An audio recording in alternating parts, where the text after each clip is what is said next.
Dana, good morning. Overnight, President Trump made a major announcement saying he is pausing Project Freedom to allow for negotiations with Iran to proceed. President Trump posting on Truth Social, quote, based on the request of Pakistan and other countries, the tremendous military success that we had during the campaign against the country of Iran, and additionally, the fact that great progress has been made toward a complete and final agreement with representatives of Iran, we have mutually agreed that while the blockade will remain in full force and effect, Project Freedom, the movement of ships through the Strait of Hormuz, will be paused for a short period of time to see whether or not the agreement can be finalized and signed. Now, Iran's ambassador to Pakistan responded to the announcement by mocking President Trump, posting on X, once beaten, twice shy. The U.S. military remains postured across the region should negotiations with Iran not yield the desired outcome. Yesterday from the White House, Secretary of State Marco Rubio described what the Trump administration prefers.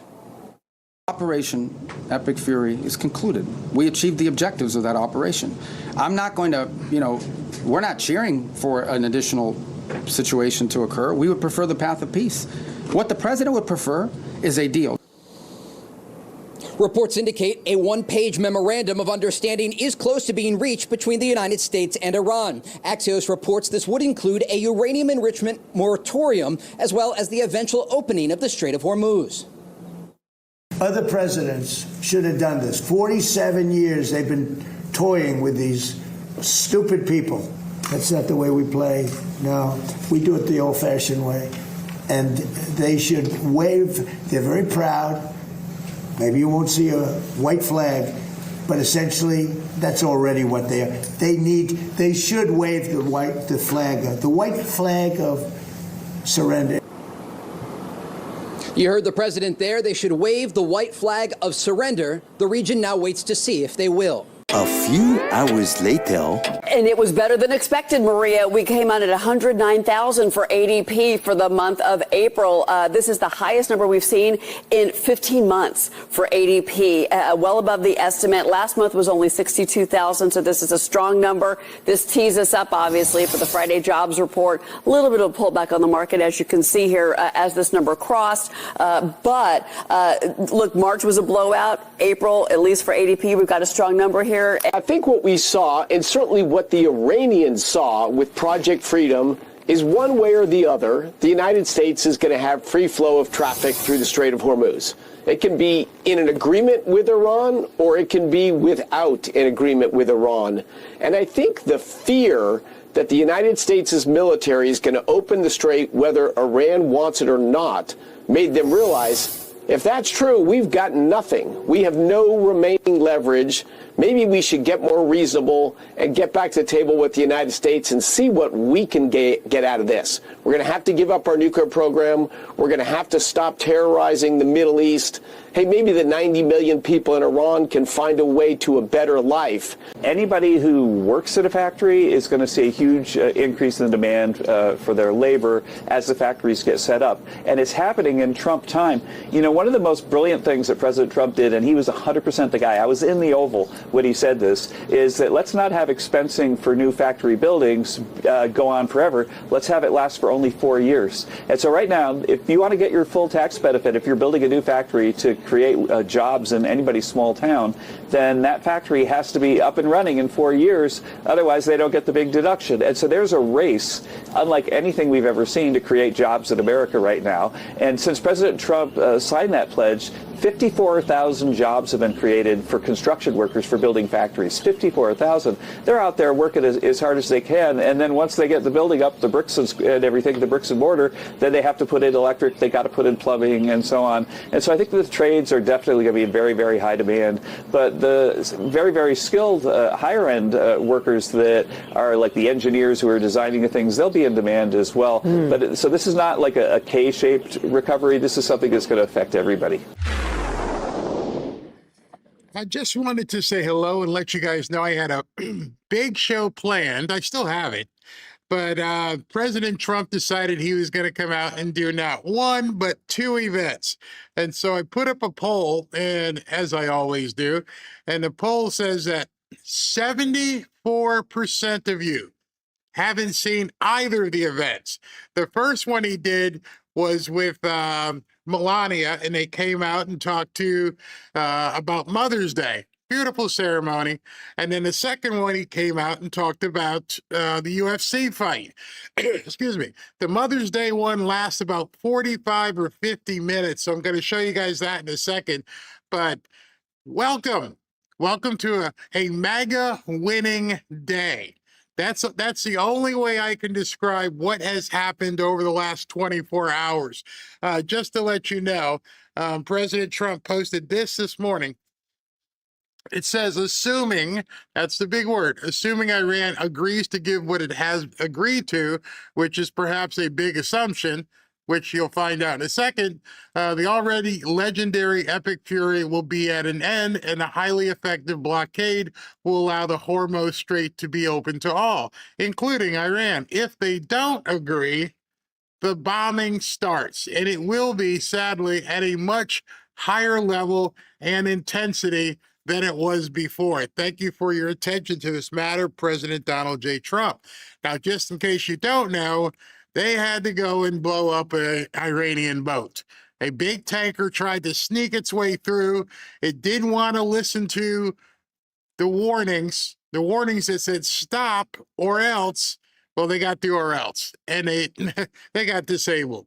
So don't think for an instant, like some of the people online are complaining that Trump always chickens out. No, he didn't. He's given these people every opportunity.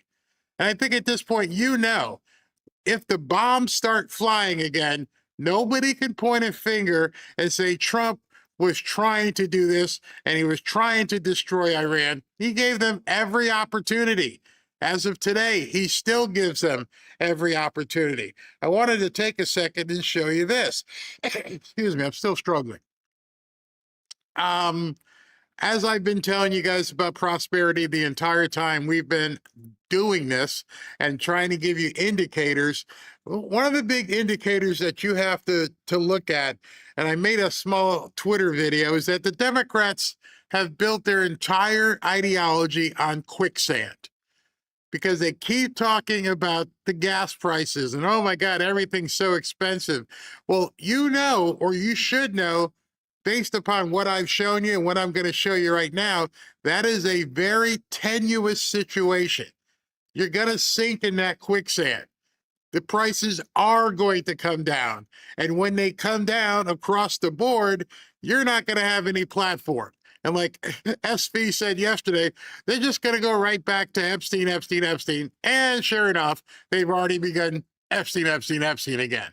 After last night, though, I think they're going to have to just go, it ain't working. I'm going to get into that after President Trump. That's what I was going to get into, but got to show the press.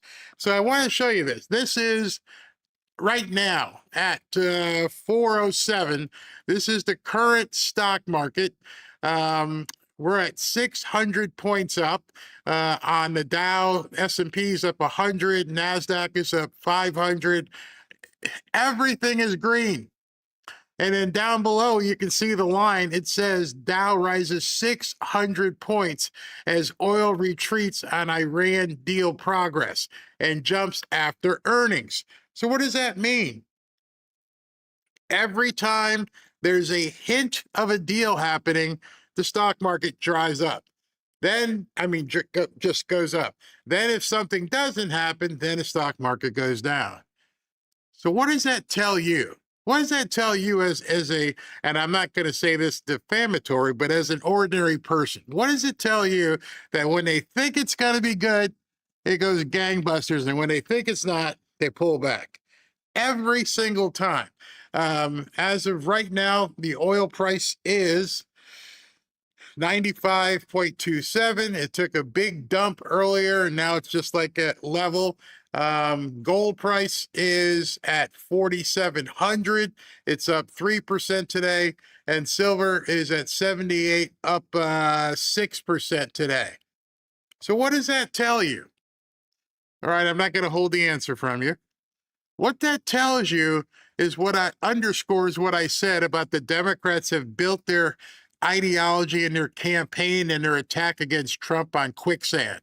If you know, and you have followed this since February 28, And you have seen everybody got afraid. Everybody went all in. Oh, they got a ceasefire? Oh, okay. They broke the ceasefire. Okay, so they got an agreement? Oh, they don't have an agreement. That alone should tell you. You don't need to be E.F. Hutton. You should know that it's going like this based upon the hope or denial of an agreement. So you understand, unlike some of these Democrats, this is very short-lived. It's going to end. One way or the other, it's going to end. And then when it ends, it's going to take off. And then they won't be able to say anything about the economy. They won't be able to say anything about jobs. You saw the job numbers. The only thing that they have at this moment is to continually complain about gas prices. That's why, the sole reason why I've been telling you guys, ignore the entire hype about the gas prices. It is most assuredly temporary. And if you understand the temporary nature of everything, which I'm trying to explain to you, you realize after this thing happens, however it gets settled, it is not going to be an ongoing 10-year war, not going to be a 1-year war. It is going to settle very quickly. And then the markets are going to take off. How do you know it? You keep seeing it. I'm not making it up. You guys should be able to see it yourself. Up, down, up, down, up, down. People with money, companies, hedge funds, they're all waiting for that big thing that even your wife wants. It's called stability. Once people feel there's something stable under their feet, once they understand, okay, we're good. All right, back to business. Let's get going. The Democrats don't want you to understand that. The Democrats keep crying about gas prices. Oh my gosh, the gas prices are like $5. So it won't matter to you if you realize that short-term spike and fall is because of uncertainty, not because of anything based on economics. And you can see it today. There's a hint. There's merely a hint. They might have an agreement. They might have oh, okay. Quick 600 points. And see it, and I'm not lying because you can see that's the exact thing CNBC says. Dow rises 600 as oil retreats on Iranian deal progress. So you're telling me nothing else happened in the market? No. There's no shortage of gas and oil? No. So the entire thing we're seeing, the spikes, the troughs, the spikes, the dip, is solely because of emotion. And that's all the Democrats have. And I try to keep telling you guys that. Put the emotion aside, put the freak out aside, learn the fundamentals, look what's happening. And those same fundamentals that you can keep your eye on will tell you it's okay. It's going to be okay. It's going to end, and then it's going to be sunshine and birds. It's going to be fine. And I wouldn't feel so confident in saying that to you if I couldn't read what keeps happening. You can go back and look at the dips as they've been happening, and you can coordinate them with Friday when Trump says, hey, we're going to do this. And Monday, oh, this didn't happen. Iran's still screwing around, and it drops. And so obviously there are some outside forces working against President Trump, i.e. deep state. They know, especially after last night, they know they are in deep poop. Completely deep poop. MAGA's dead? I don't think so. Alex Jones, some of the other people coming running back. Sorry, we heard what you said. You wanted the 25th Amendment. Sorry, you get the Heisman right now. I'm going to give you the Heisman. You need to give these people the Heisman. You need to just shut them out and understand the fundamentals, look for yourself, understand how things are actually happening. And once you see that, you're going to look and go, okay, it's up now. It's going to go back down. It's good. And there's one question that everybody always seems to ask. if we have so much oil here, which is not an if we have so much oil here, why are the prices so high for America? Well, unfortunately, the way the oil market works, it's a global price. And so there are people, companies, big companies, who are pricing in the global price. There's no price for England and a different price for America. This is our price. That's why when it goes up, no matter where you are, it's going to fluctuate. That and the fact that they know they can rape people for a little while and make some serious money, which I told you that too at the very beginning of this. I said people are going to make a crap load of money while this thing is happening because they know how to take advantage of all these up and down numbers. So there, now you've seen it. You've seen it firsthand. There's no looking away from it. And you can chart this because right now there's just a hint of something good happening, and it causes everything to be birds and blue skies. And then tomorrow, if Iran says, yeah, we're not signing anything, it's going to drop again. Don't let your emotions get caught in this. If you look at it from that perspective, I'm like, okay, I see what's happening right now. I understand what everybody wants is stability. And if everybody gets that stability that they're looking for, that they're waiting for, not only are you going to be in a better situation, but the Democrats are absolutely FOOKED. They're done. Which if you combine that with what you saw last night, and if you combine that with what you heard from the Supreme Court, there's no air. These are people stuck underwater, and their air tanks from their deep sea diving are done. They don't have anything. Did you watch the California debate last night? We're going to get into all this after President Trump speaks. But if you watched the California debate last night, you must have sat there and went, what am I looking at?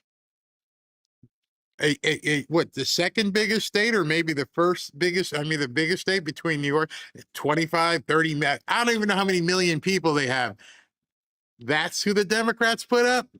Those were the 3 or 4 people that they said, hey, you guys look like you're governor material.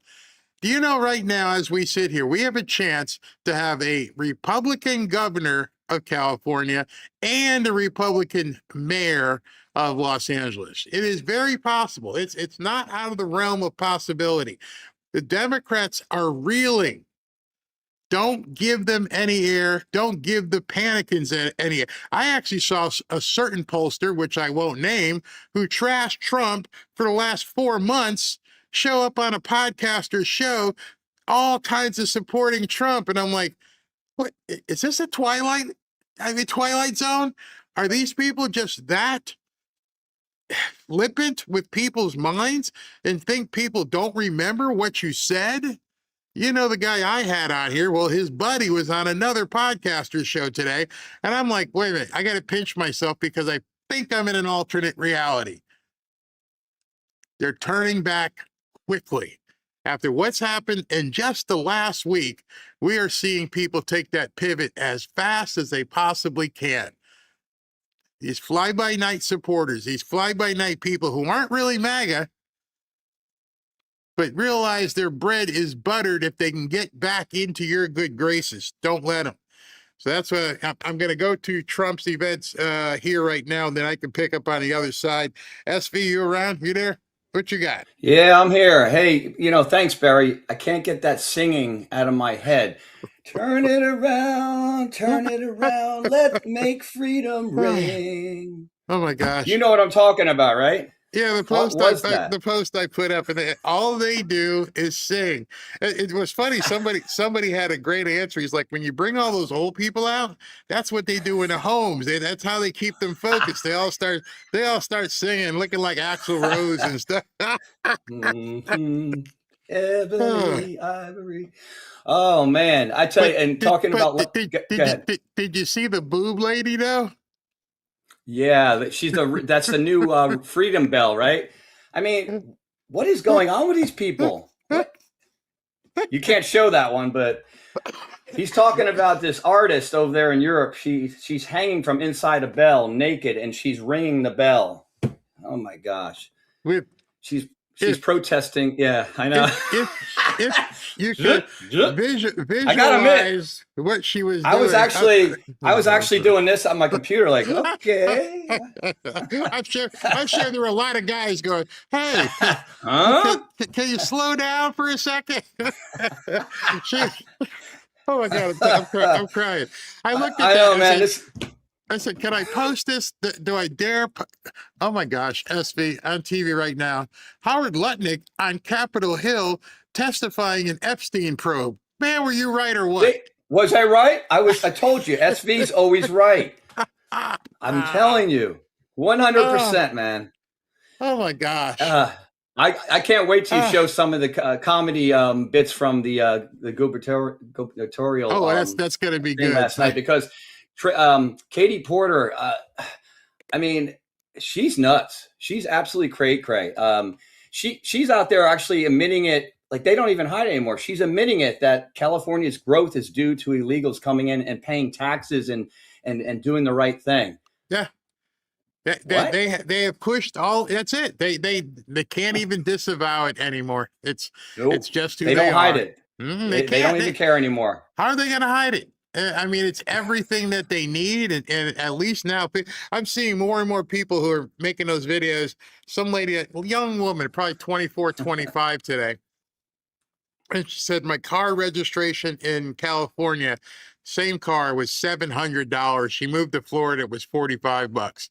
And she's like, what's going on? I've been telling you, I've been telling people, it is just another world once you get out of, the Soviet era of Soviet California.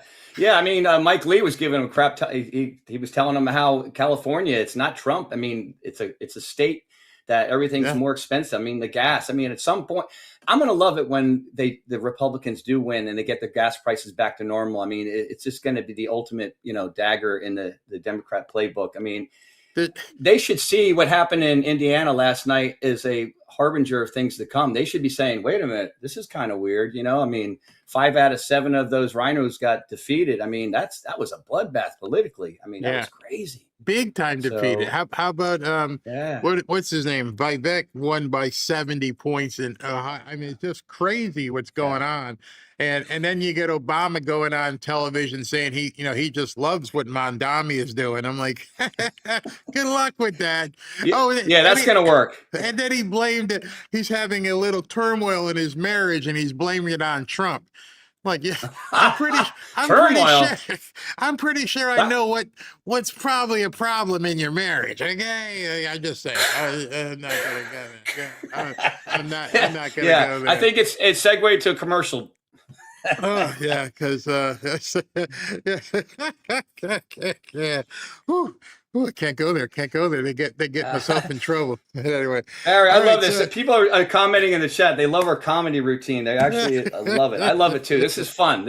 I gotta laugh because some of the stuff you see, it makes you depressed, but this kind of just gets me turned around. So I literally look at things like the boob lady in the bell, and I'm like, here's what I thought. I'm like, first of all, she planned this. She's a performance artist, and she said, I'm going to go up in this bell, and what she should have done is done a video, because I'd love to see what she was hanging from and how she decided she was going to hang. And then, what was the next thing you want to do? I want to take off my shirt and my bra so, people look at me. Like, okay. And then I'm going to bang my head and ring the bell as it goes back and forth. I mean, inside that bell, it probably looks like a haunted house, man. I mean, I don't want to go there, but all the twigs and shrubbery. I'm thinking to myself, that was a planned thing. That wasn't spontaneous. Right. She said, I'm going to go up there and ring the bell with my boobs flying around. Whew, man, these people are nuts. Absolutely. Obviously, I can't show it here. Some people say you can't even show it on X because it's so doggone crazy. But I got it up there until they tell me You can go to @Barry Cunningham on X and you can look at it. So right over there. It's right there. But I'm telling you, if it's not it's not pornographic, but it is No. it's It's- erotic. Hey, I thought the Florida man was bad. Okay, this tops the cake. Oh, that's good. European woman, white liberal woman. I can't wait to see her on 60 Minutes. That'd be funny. We're gonna have a blur screen because I'm sure she won't be wearing her shirt. All right, so I'm gonna go to break, and then we're gonna watch President Trump and Melania at this event. You guys can settle in and comment on it, and then between the two events, I'll pop back in. All right, talk to you in a little bit. Sounds good. All right, guys. I'm sorry. I know you got that picture in your head now. Even if you haven't clicked on it, you're like, never mind. I can't even consider talking about it. Today's sponsor is PDS Debt. You know, if you feel like you've been working hard but you're still losing money every month, are you avoiding calls when they ring because you see the caller ID and you're like, I can't answer that? Or are you tired of the barrage of creditor mail that pile up in the mailbox? PDS Debt can help fix that for you. Minimum payments, if that's all you're making on credit cards, they are designed to stretch out debt for years. Obviously, a lot of college kids are finding that out because they can't get out from underneath the debt of their college loans, and they want us to pay for it. And PDS Debt has already helped hundreds of thousands of Americans reduce what they owe and take back control. Whether you're struggling with credit cards, personal loans, medical bills, PDS Debt has a custom option to help you get out of that debt. And they go beyond the numbers to understand your unique financial situation, and they craft a personalized plan designed just for you. There's no minimum credit score required. They're here to help you save more and pay off your debt faster. One of the things when people keep saying, I can't buy a house, one of the things that stops you from buying a house is your debt to income ratio. If you don't know what that means, go look it up because some people may not even tell you. So clearing that debt is extremely important.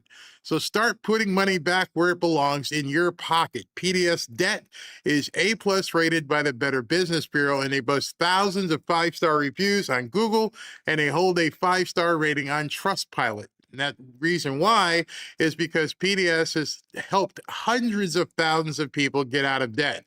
Every month you wait costs you more in interest and fees. They're not going down. The best time to start now is yesterday. The second best time is right now. When the numbers are clear, act. Take back control in 30 seconds. Savings start. You'll get savings that you'll see that you probably didn't even think were available to you. Complete the 30-second assessment, a free personalized assessment, and the best option for you is at pdsdebt.com/Barry. All right, so let's roll the intro. One man is being victimized by our own government. One man whom they fear, yet who millions love. One man who is willing to take the poison arrows of lawfare. One man whose voice has been taken away by a corrupt judge operating in a corrupt system. One man who has been ridiculed and insulted. One man who refused to back down. One man who refused to back down. One man who refused to back down. One man who stands between us and them. One man that wants to see America protected again. One man who wants to see America prosper again. One man who understands that a man is a man and a woman is a woman. One man who understands and protects the blessing of life. One man who wants to restore American exceptionalism. One man who once again wants to make America that shining city on a hill for all to see. A place where all the people of the world glowingly set their eyes upon. America. One man who unashamedly wants to make America great again. That one man is Donald Trump.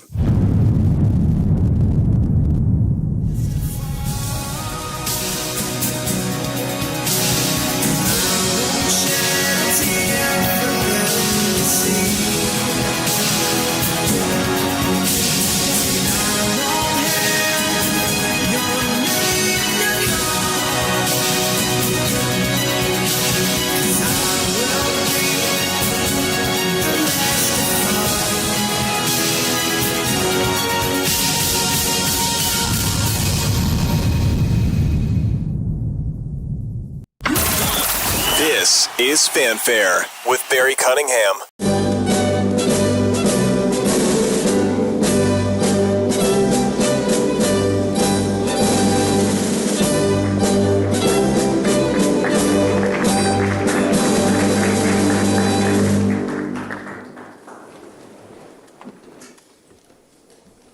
Good afternoon, and welcome to the White House.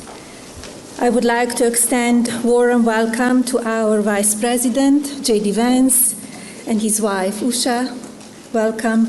It is our pleasure to join today by Secretary McMahon, Mrs. Haxett, and I'm also honored to welcome Mrs. Melody Wolf and Lorraine Hawk, and to my Chief of Staff, Haley Harrison, who is preparing to welcome her second child onto the world. Haley, you're a wonderful mother, and I wish you and your growing family all great things. I often think about the brave people who make the ultimate sacrifice for our freedom. When I went to honor the fallen service members from the 103rd Sustainment Command at Dover Air Force Base last March, I realized that words cannot comfort the all-consuming grief that family members, and mothers in particular, experience. The loss is overwhelming. Although I understand the deep pride these families feel in their loved ones' service to our great republic, I cannot fathom the depth of their sorrow. A mother is awestruck when she welcomes her child into the world. After 9 months, the miracle of life creates a fascinating bond between mother and child. With each breath, day by day, this bond deepens, bringing forth emotions never felt before. Quite frankly, these are emotions understood only by women. Only a mother can carry this type of powerful connection with her child, which is also too profound for words. This is a time of military conflict for America, and whereby we honor our selfless and valiant service members regularly. Today is the day we hold their mothers in the highest regard. It is these military mothers who find themselves alone, awake in their thoughts in the darkest hours of the night. Of course, we must also remember the mothers with a spouse overseas, praying for a safe return so their family can become whole once again. At the very heart of America's strength lies the boundless love and quiet power of mothers. We are the most devoted teachers, gently nurturing empathy, inspiring dreams, and guiding our children towards goodness. We help them rise with courage when life grows difficult. In every hug, every story read at bedtime, and every sacrifice made without complaint, mothers build the moral foundation of our families. In doing so, America's mothers help build the soul of our nation. I pray you find enduring strength as your loved one serves in defense of our freedom. Most know my husband as the strong commander-in-chief, but his empathy transcends the role and shape a caring leader who constantly remembers each and every American soldier is someone's child. Distinguished guests, please join me with a warm welcome for our President, Donald J. Trump.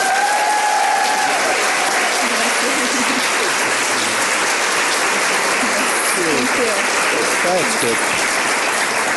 Thank you, Anna. Great job.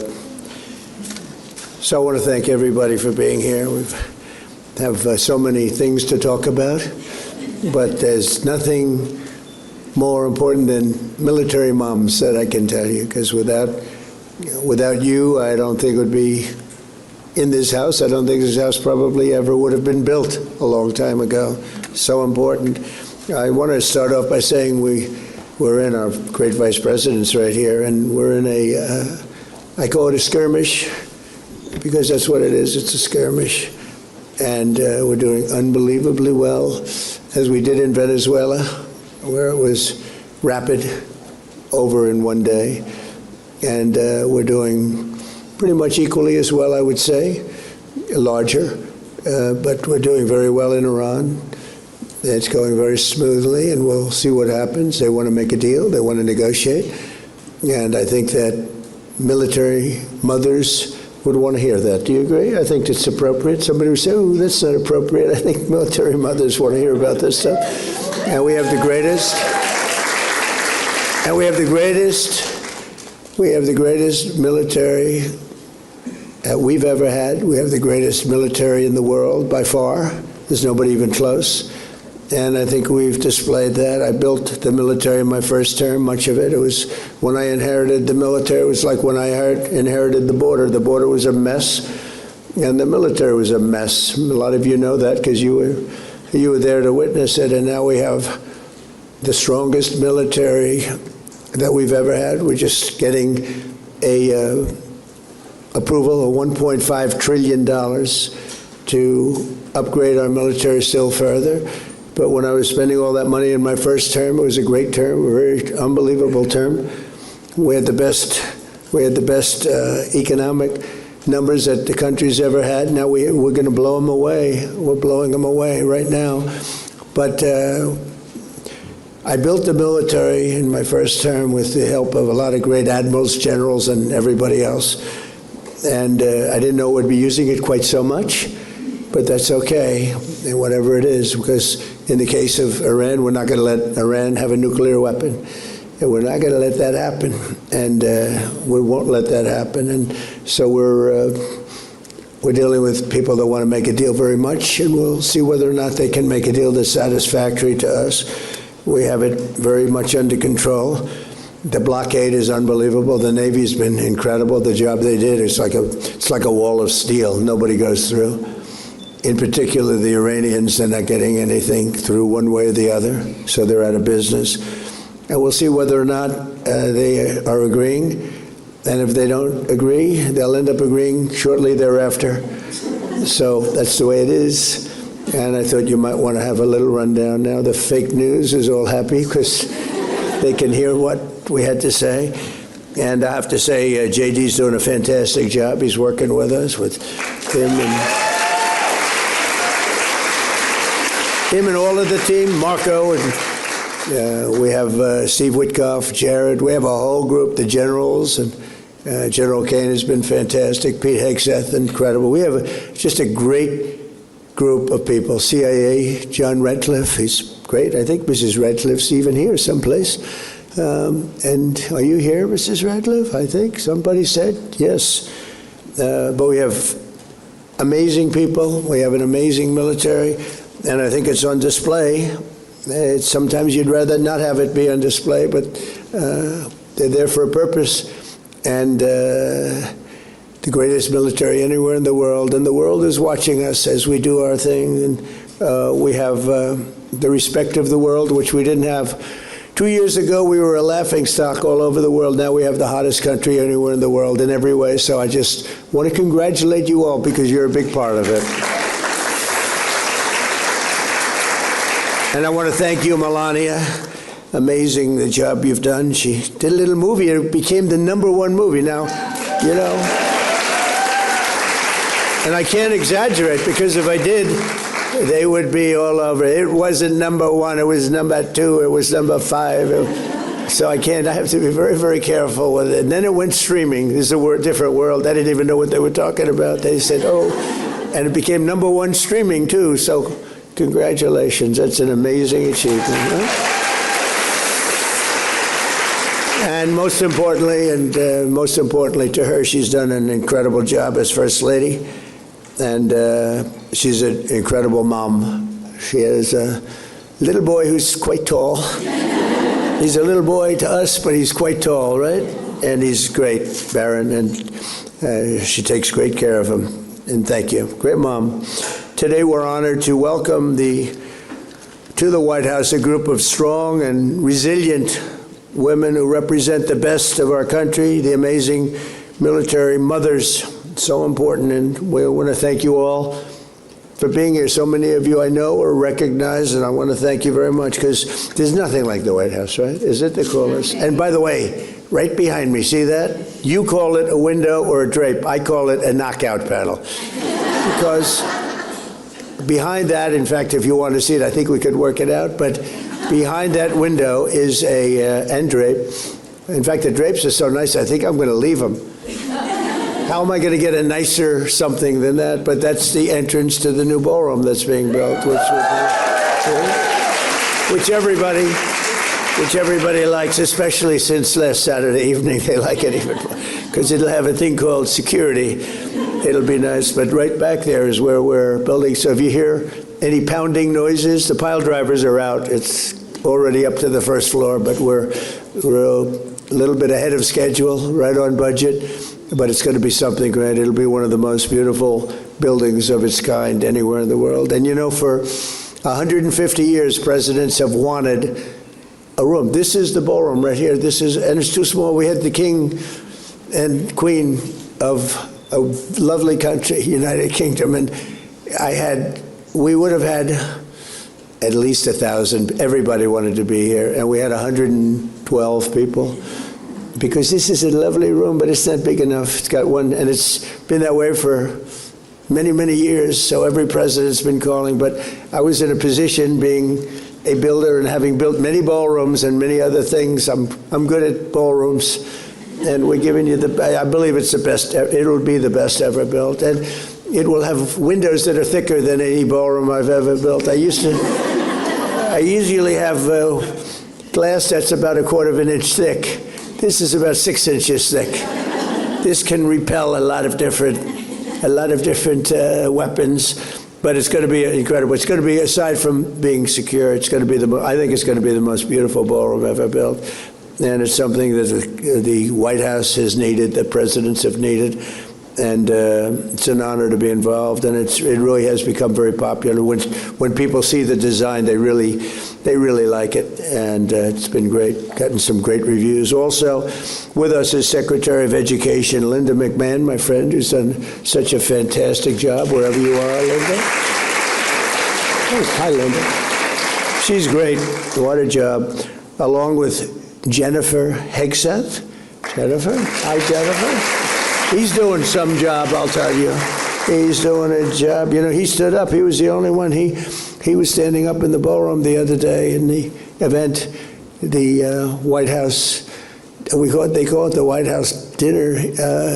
You know, they were saying, when you use that term, I guess you probably can use it, but we had a little dinner the other night, and your husband was standing on the top of a table. Everyone else was under the table. So that's what we want of our Secretary of War, right? We want somebody, but he was standing on top of the table. Everyone else was under the damn table. Anyway, he's doing a fantastic job. He and the general, those are great news conferences. We like them. They work very well together, I can tell you. The wife of Pete Hegseth, and say hello to Pete. Michelle Ratcliffe. Michelle? Where is Michelle? I think she's here someplace. Michelle. And the wife of CIA Director John Ratcliffe, and Jackie Emmer, Jackie, you are so great. Jack, I know Jackie well because her husband and I, we didn't know each other. We fought. You know, in politics you can fight. And then when we got to know each other, we love each other, right? But she always liked Trump. And she convinced her husband, who's a big power in the House, she convinced her husband that Trump was much better than he thought. And I remember you. I like you. Now I really like him. He's an incredible. But I like you more, and I'm always, because you were there long before him, right? But Jackie, you're great. I appreciate it. Thank you very much. And as you know, Tom Emmer is the House Majority Whip, and he's a fantastic person, real leader.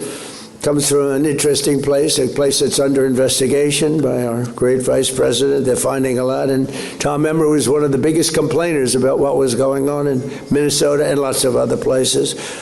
I also want to say a special thank you to the many moms among our fantastic military aides and social aides who support us here at the White House. They've been incredible. All of you have been so incredible. And I want to thank you very much for being with us today. It's beautiful. The women in this room have sacrificed for our country in countless ways. Among you are veterans and active duty service members, proud spouses, and the parents of those who serve in uniform. Amazing people, the most amazing people.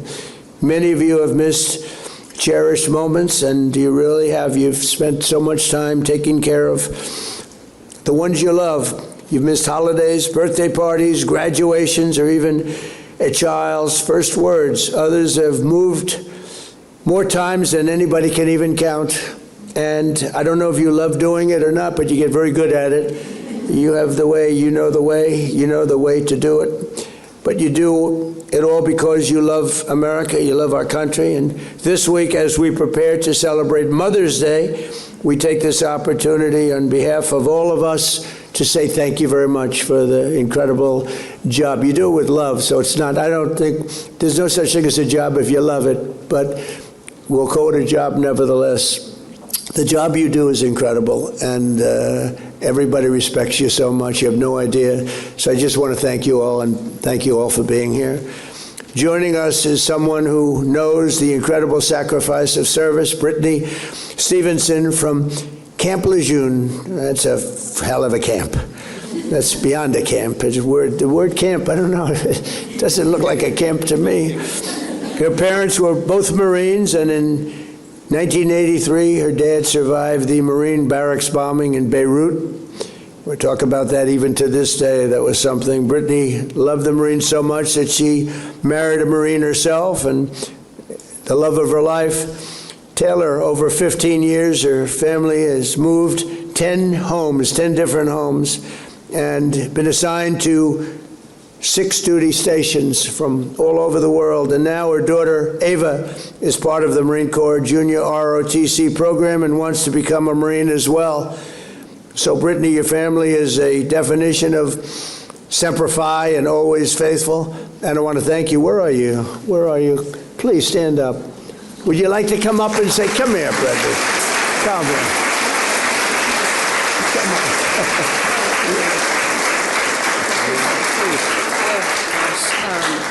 Thank you. I'm not really sure what to say, but this is such an honor and a privilege to be here. I'm truly touched to represent my family, the Marine Corps, Camp Lejeune, and military moms and spouses like you all. So, thank you. Thank you so much. Good job.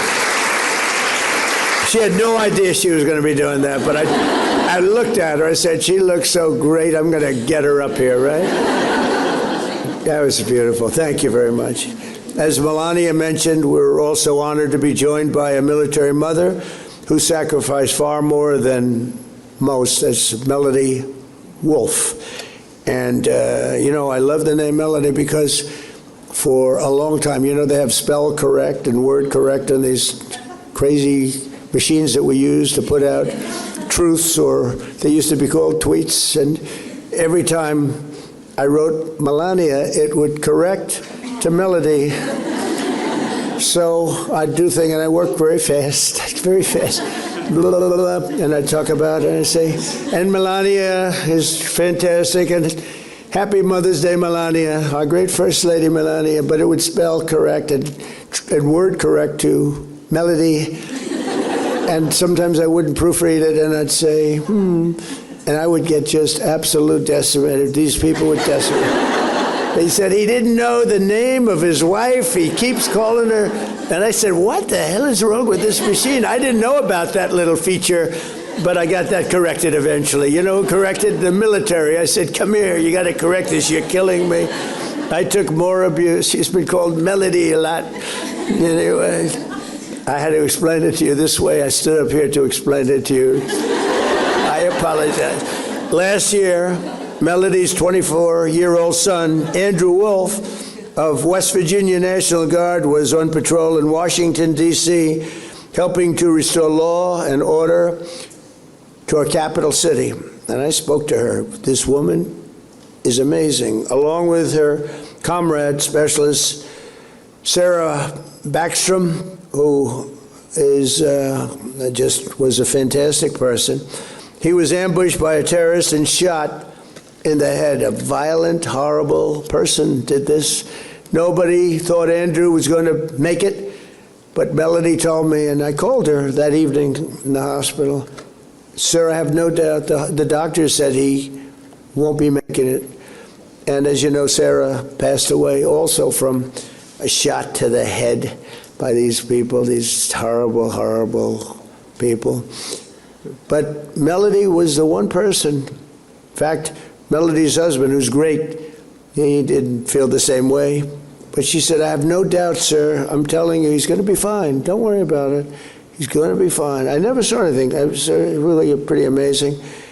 And she was right.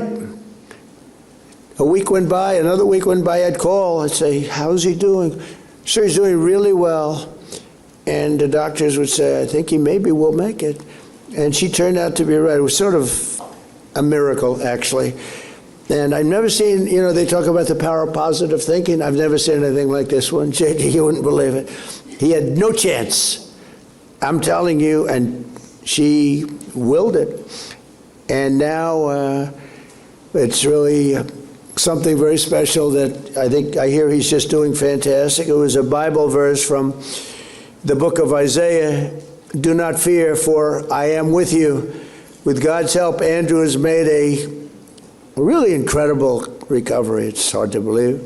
And during my State of the Union address, we were privileged to award him the Purple Heart. This was a real Purple Heart. This was a terrible thing that happened. And Melody, where are you, Melody? There you are. Hi. Haven't seen you in a little while, but it's true, the story, right? You were the only one. You know that you were the only one. She was so positive, I don't think she heard anybody else. And your husband's doing okay, and he feels much better about it. He was not feeling too good. I think you should. Do you want to say something about your boy and how? Come on up here, Melody. No, it's such an amazing story. Such an amazing story. Come. We went through a couple of bad nights together, right? Yes. I first want to say that we had the nation behind us at a time when nobody thought our boy would make it. He was 24 years old. He was a young man on the streets of D.C. A shot to the left part of his brain. We have a strong faith in God, and God is what brought our son through this. He gave us an amazing backing. He gave us amazing doctors. He gave us amazing nurses. And our community, our nation, our community, are just all of the support and the support of the White House medical staff.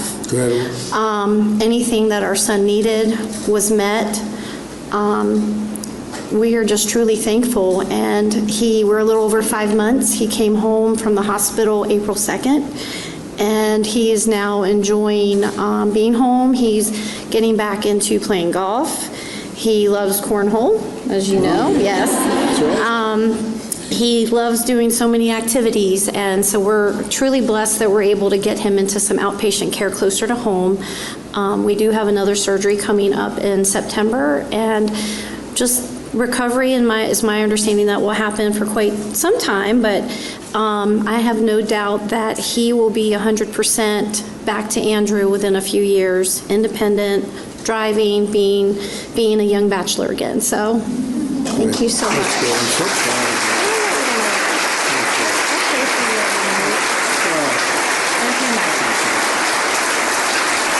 Incredible. That's incredible.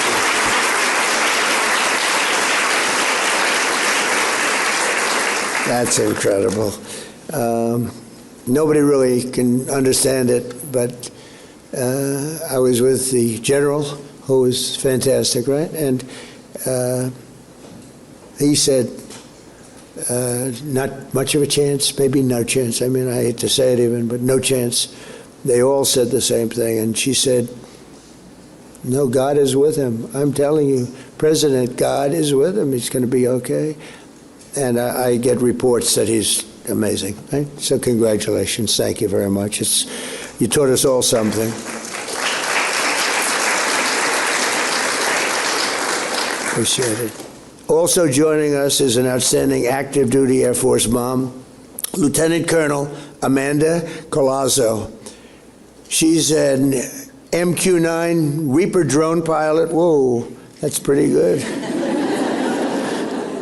An evaluator, a weapons officer, and desk officer at the Defense Threat Reduction Agency. She has traveled to 20 countries, flown over 7,000 hours, and eliminated many high-value targets. She's a great talent, they say. Our military is strong again, and as Amanda says to herself, and we are, as a nation, we are really respected again. She said that, and it's true. So, Amanda, thank you very much. Where are you, Amanda? Where are you? Come on up here, Amanda. I got to do this. You know, they're not expected to, but they're doing very well. Come on up. That's great. Thank you very much. Thank you, please. Thank you, Mr. President. Thank you, Melania, for hosting this event. Thank you, Cindy, for inviting me out here. I just want to say I'm proud to be an American. I am proud to serve our nation, the world's greatest Air Force. Thank you for all of the moms out here and for your spouses, your kids, yourselves. So thank you all, and happy Mother's Day.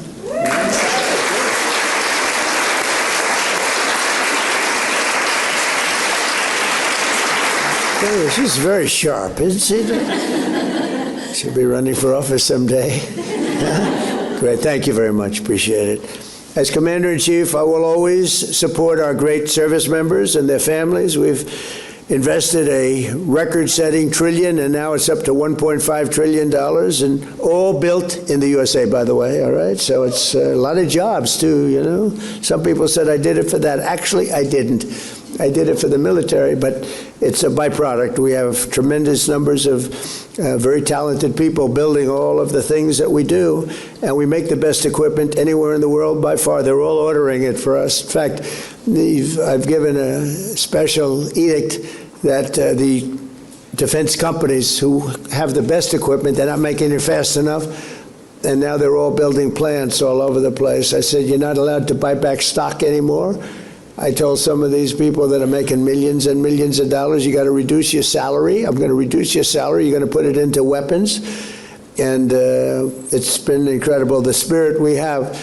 And they're building, some of them are building 6, 7 plants right now to make the Patriots and the Tomahawks. Tomahawks are unbelievable. Patriots, unbelievable. We had, recently, we had 111 missiles shot at one of our very valuable objects, something called an aircraft carrier. Think of this, 111 missiles, high range, high quality, speed missiles, very high, very fast, very top of the line. 111 out of 111 missiles shot at a, you know, well, it used to be, you'd like to say, $1 billion boat. Now they're about $18 billion. They're very expensive.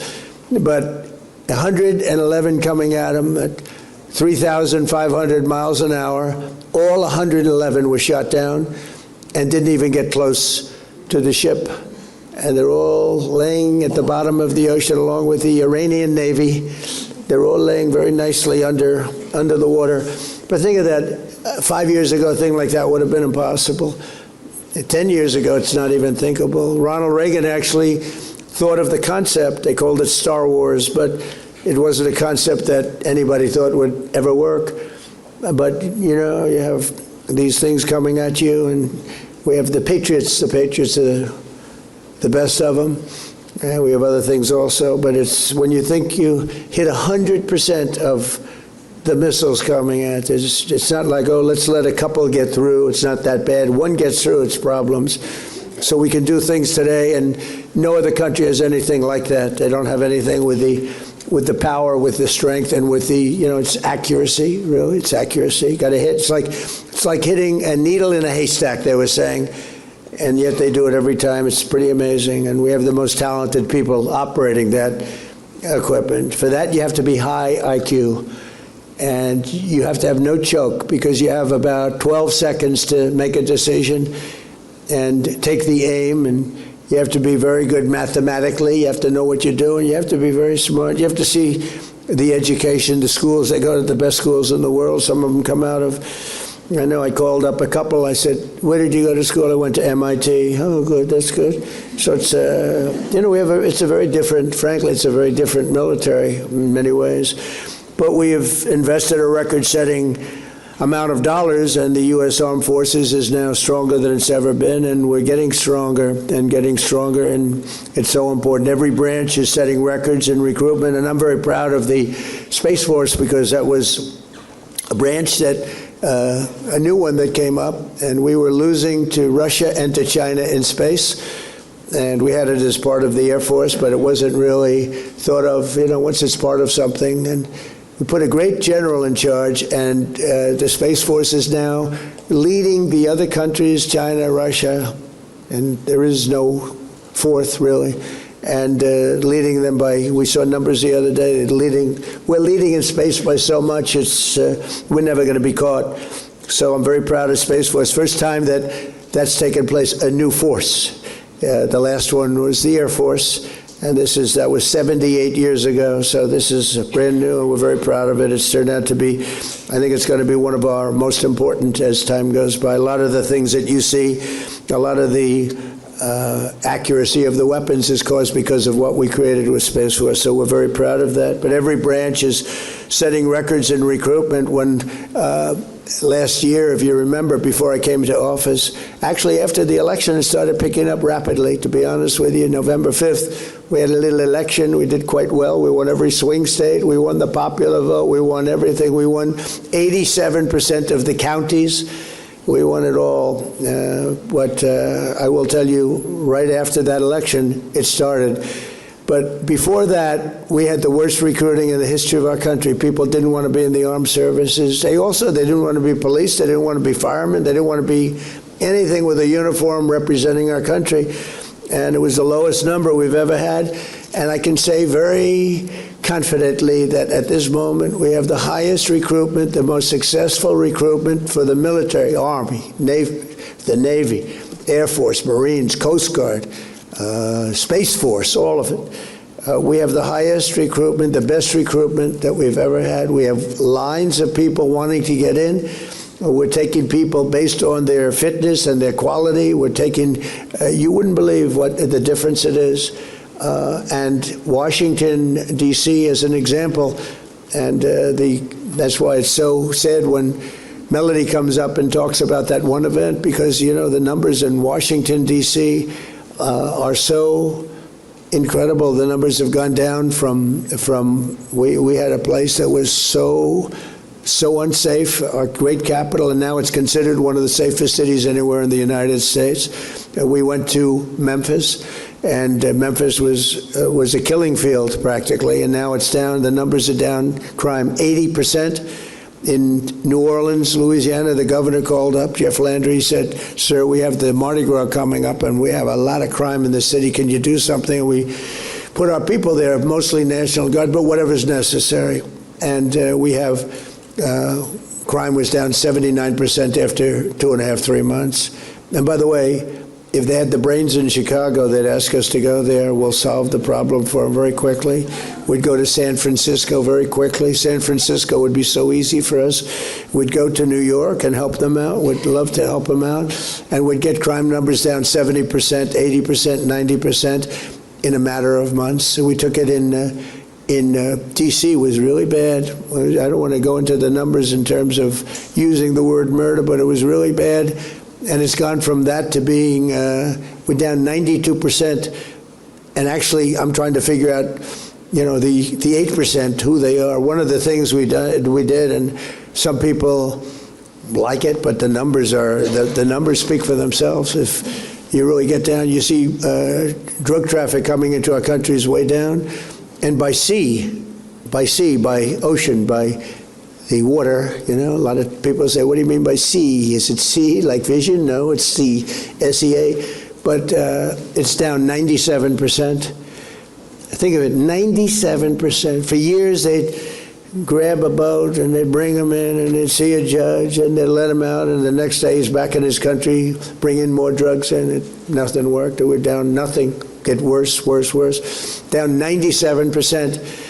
And we're trying to figure who the 3% are, because we consider them to be maybe the bravest people anywhere in the world. You look at those boats, and you feel terribly, except for one thing. Those boats, 25,000 people die from just a couple of those boats. Think of it, from drugs, ruin families, ruin everything. And when you see that, you say, thank you very much. But drugs coming in by sea are down 97%, and now we've started the land force, which is much easier. And you'll hear some complaints from some people in, like, representatives from Mexico and other places, but if they're not going to do the job, we're going to do the job, and they understand that. So that's sort of the easy one by comparison to the sea. We had to do the sea first. You had no idea how much came in by water, and very little, almost nothing is coming in right now. They don't want to do that anymore. But no one should ever doubt the resolve of America's military moms. They're incredible. From the start of our republic down to today, our nation's been strengthened by the love and devotion and the commitment of incredible women. These are really incredible women who've served our country, supported our troops, and poured out their care and compassion for this nation that we all love. So I just want to thank everybody, and happy Mother's Day, and God bless you all. Thank you very much. Thank you.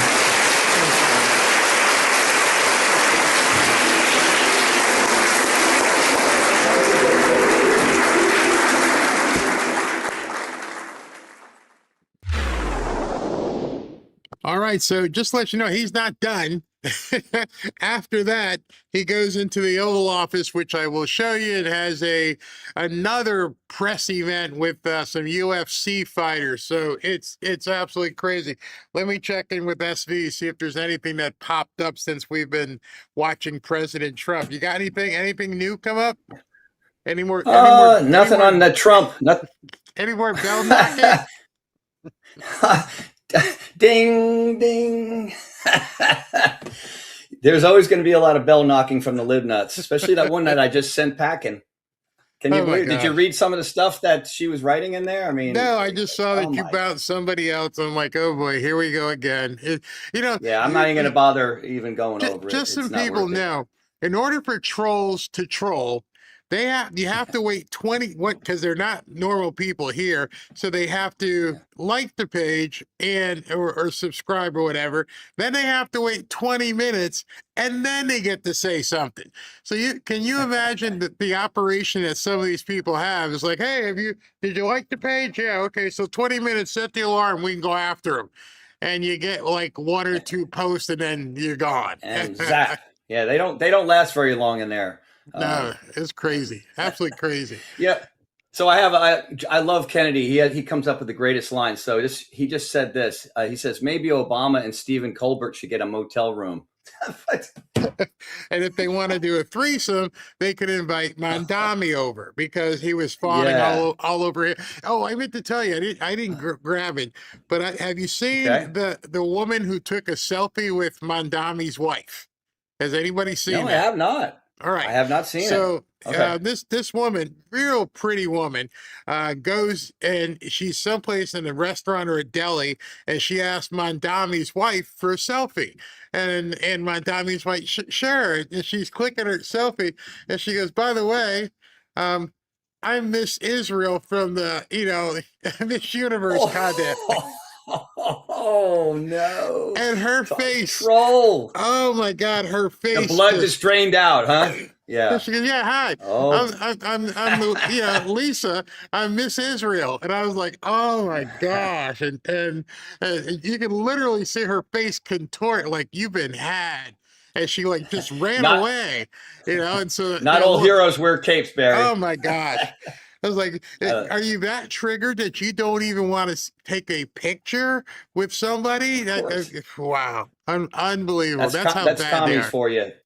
They are terrible. Hey, so did you see that apparently Trump administration is fining the illegal aliens? It says here they were fined a whopping $1.8 million after she refused to self-deport. So total of all of them, $36 billion in fines have been issued. He's charging up to $1,000 per day. So this one lady, she's been fighting it. She owes quite a bit. I hope that's not one of your stories, but no, not today. Tomorrow, I'll cover it in depth tomorrow. But everything SB is saying it's legal. See, this is the problem. Yes. People think that Trump's being mean. No, whoever he's got working with him have scoured the laws, and they found out you can fine some of these people, like SB said, up to $1,000, and it's retroactive. Yeah, it actually says that in the law. Yeah, those Somalia suitcases are going to get rather light. Oh my gosh! Well, I'm gonna keep moving because we got a lot of stuff to cover. We got a lot of stuff to cover. I don't want to keep people here all night. But thanks, FB. But we got a whole bunch. We got this next segment with President Trump again. Before we get to President Trump, let me tell you about my other sponsor today. The markets at this point are actually closed. So we have closed markets right now. Let me find that button so I can bring up the actual markets. Is it over here? Yeah, it's on this monitor. All right, so the markets as of right now have closed, and silver is up to almost 78 bucks. Oil is at 96. Stock market closed at 612. Gold is at almost at 4,700. And silver, just so you guys know, even with everything they've been doing, look at this. That's the 1 day. The 5 day, it's still up 8%. The 1 month is up 7%. Now watch this. The 6 month, if you bought, say, December, you're at 62%. It's all green. It's all green. So it's been basically a great year for silver. I mean, if you go further, 1 year from today, so it would be May 6th, 2025, you're up 133%. You see, one of the things that people don't understand, and I don't know why, but that's why I'm working with the guys at Lear Capital. You see, major banks are predicting that gold could still climb over $6,000 an ounce.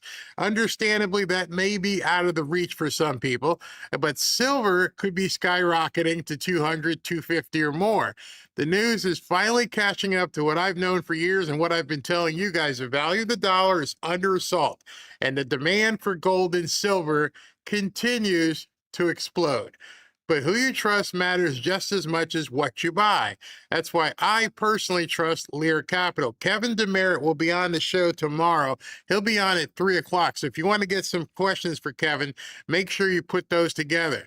Lear Capital is an education-first company that prioritizes customer experience over a quick sale. And because of that, Lear has thousands of satisfied customers, over 3 billion in transactions, and offers something truly unique, a 24-hour risk-free purchase guarantee. So you don't pay unless you're completely satisfied. Who does that today? You know, especially something like precious metals. And for those interested in moving some of your retirement dollars into gold and silver, please note that Lear was recently named the best overall gold IRA company by Consumer Affairs. If you're considering gold and silver, call the best in the business. Give them 10 minutes. That's it. No pressure. See if gold or silver is right for you. Call my friends at Lear Capital. Give them just 10 minutes and they'll help you get started today. 800-601-5430, 800-601-5430, or go to learberry.com. And if you go there, you can download all kinds of free information to learn more. And you can also qualify for up to 20 grand in bonus gold or silver. So just give them a call at 800-601-5430 or go to learberry.com. So I'm going to keep rolling here. We're going to jump right into President Trump's next event. You guys ready? Yes, sir. Well, thank you very much. I'm a big sports fan. There are no people tougher in sports than the people behind me. These are the toughest people. I know them all. I know the football players. I know just about everybody you can know. And they come to the Oval Office. We give out all championships, or baseball, football, basketball, everything. They're always up here. We take the champions. And these are the great champions. And as you know, on June 14th, we're having a big fight. It's never going to happen again. Never happened before. And it's all of the best fighters, the best four fighters standing right behind me, and all champions. And it's going to happen right in front of the White House. Here's a picture. I think a lot of people haven't seen this yet. I'll give you that. I think you'll probably be able to do okay with it. Wow. The media's going to go crazy. Not bad, right? Championship belt. Dana White was here last night. Did you know that? He was here last night. Yeah. He loves this guy. He loves all of them. Here's another one. This is another. They're going all the way out, all online. It's all people invited. Our country is invited to this. It's free.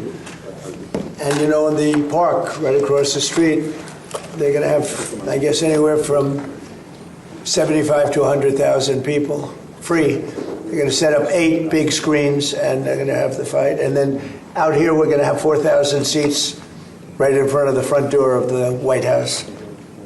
The hardest ticket I've ever had to. The best live show on earth, June 14th. This will be the greatest show on earth. Is at night. That's all lighting and cover. And I think you get the idea. So it's going to be June 14th, and it's going to be great. And this is a little different for these political people. And but these are real warriors. When we talk about warriors, these are warriors. Cyril Gahn, these are all champions. I don't have to say champions, and most of you know, many of you know who they are. Cyril, great honor. Alex Pereira, I've seen him knock out a lot of people. That's what he does. He knocks out people. Congratulations on an unbelievable career. Wow. Ilya Topuria, who they say does not get tougher. So it's pretty much, I mean, that's it. They're very special. Thank you. And a friend of mine, Justin Gaethje, who is just a fighter like you've never seen. You see the kind of pounding he'll take, and then all of a sudden it's over, and the other guy's not in good shape, right? It's a crazy game. Not in good shape. So these are the toughest people. These are the greatest fighters in the world. They're all champions. And they'll be fighting against very tough people also. And but I think you always go in thinking you're going to win. Of course. But they're fighting against, they're Olympians. They come from all over the world. Some come from extreme poverty. Some come from, not too many people come from Fifth Avenue for the most part. I would say Fifth Avenue is not well covered in the sport. But it's a special group of people with tremendous heart and really tremendous talent. And I really believe you're probably born with the punch, and you're born with an ability to take a punch, too. I was talking to Dana White last night. He was talking about that. Some people can take a punch, and some people can't. And in life, it's always good to be able to do that. And if you guys want to say anything, I don't want to pick out individual, but if you want to say anything, you could. But we're going to see you all here on June 14th. Yeah, I mean, what an unbelievable honor. I mean, I'm not sure many know how big of a part you were to the UFC coming on and becoming mainstream in the early 90s when nobody would let us and nobody believed in us and they thought we were just absolute animals. And you gave us a chance to fight in your property. Well, they're right about that, though. Well, yeah. Somewhat way. We just, yeah, I mean, it's truly an honor. It's awesome. It's your birthday. Awesome. It's Flag Day. Wonderful to represent this country. You know, these guys aren't from this country, but I'm sure it's an honor for them as well. But I think we'd be 10 years behind if it wasn't for you. And so thank you for that. Well, Justin, it's great being with you. You know, what he's saying is right. They couldn't get, Dana says it better than anybody can say it. They couldn't get any arenas because it was so violent that they couldn't get arenas. I was able to give them, I guess, the first 4 or 5 fights. Yep. And I went and I said, this sport is unbelievable. They had some of the greatest fighting I've ever seen, and it's continued on. Now it's really at a new level because the talent is much greater than it was even then, and much tougher. These are the best in the world right here. So I think you could all, a lot of the press is going to be there, and I think this is going to be an event you're really going to like. Anybody want to say it? We have all of the great representatives there. They're making a lot of money. They're making a lot of money. Look at that guy over there. Don't fight that one right there. But do you have anything to say? How about you? Me? Manager? You know, like Justin said, without President Trump, probably the UFC will be 20 years behind. He gave us the jump start from the beginning. And I think this is going to be the greatest sport event ever created on planet Earth. It's going to be the most watched sport event on planet Earth. What an honor to fight on the ground, red and white and blue. You know, I know Justin is only American, but it's an honor guy from France, Spain, Brazil. That America's the dream. All those guys live in the American dream, and all of us live in an American dream. It's an honor to be in Oval Office, and it's an honor to have a president actually welcome the people. You know, welcome the people. Most of the presidents are just too good to do other things to other people, but this is the greatest president of all the time in any country, in any world, in any time. And thank you, President Trump. Well, I tell you, I like him. That was I made a good move by asking him to say something. That was very good. Thank you. I really do. I appreciate it. Well, you're one of the greats and one of the great managers, too, and a very good friend of a very special fighter that we know, right? Yes, sir. Khabib. Yes, Khabib. Who fought 29 fights. I think he won 29 fights, right? Yes, sir. He had a tough fight with this guy right here. I was his 29th. That was some fight. So they're going to be going outside. Would you guys, anybody like to say something? I mean, if you want. We want to thank you for giving us this opportunity to build the biggest event in sports history. I also want to thank God to give us this beautiful day and to give us the opportunity to experience how it feels to be in our Oval Office. So it's going to be amazing, and we want to thank you for this opportunity. Thank you very much. And I never thought you will be so kind. Well, I have a false image. Yeah. And why you wanted to give the toughest test to you, the friend of you? which? The friend of you. You said he's friend of you. Oh, yeah. You wanted to give him the You know, that's what I want.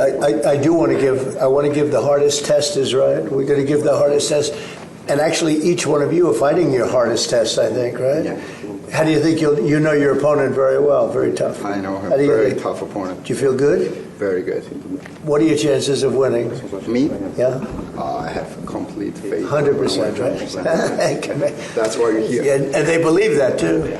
Would you like to And say I hope something? He has the same faith. That's right. That's going to make an amazing fight. It's going to be great. Yeah, that's right. Would you like to say Queria something? agradecer a oportunidade de estar lutando na Casa Branca, como o senhor falou.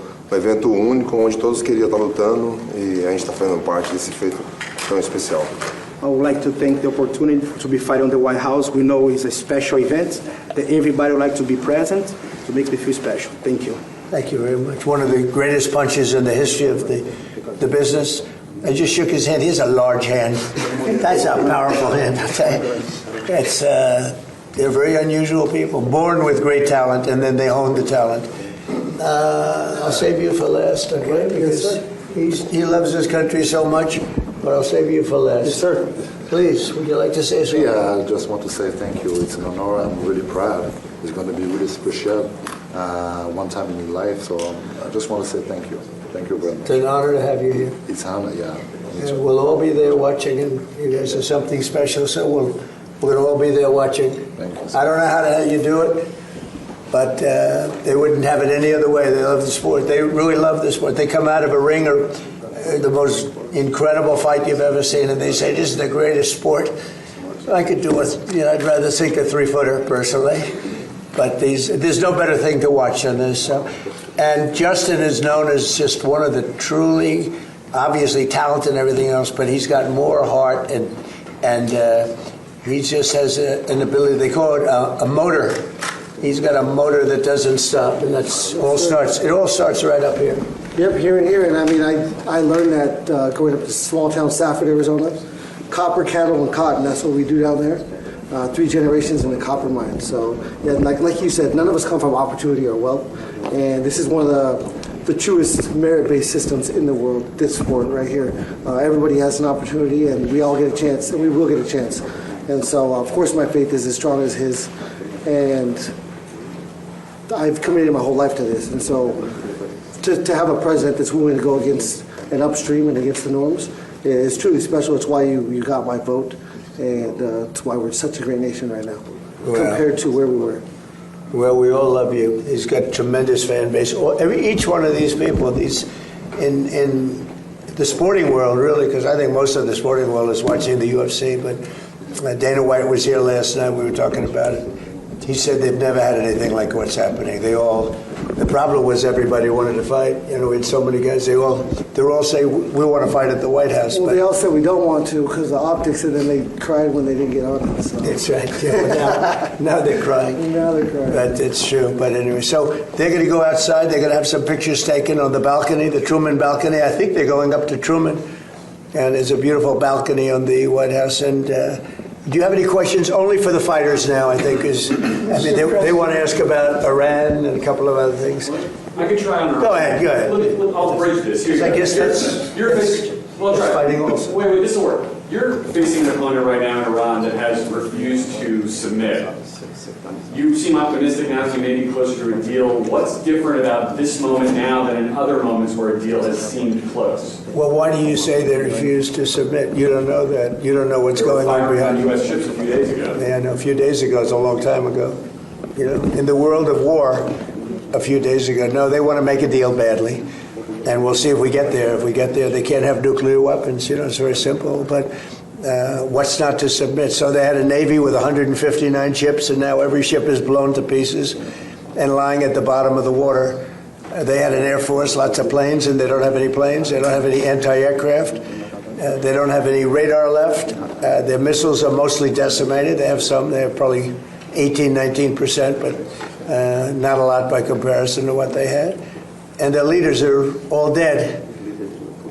So I think we won. Now it's only a question of, look, if we left right now Iran, it would take them 20 years to rebuild. You would call that, we're in good shape, right? Fantastic shape. We're in good shape.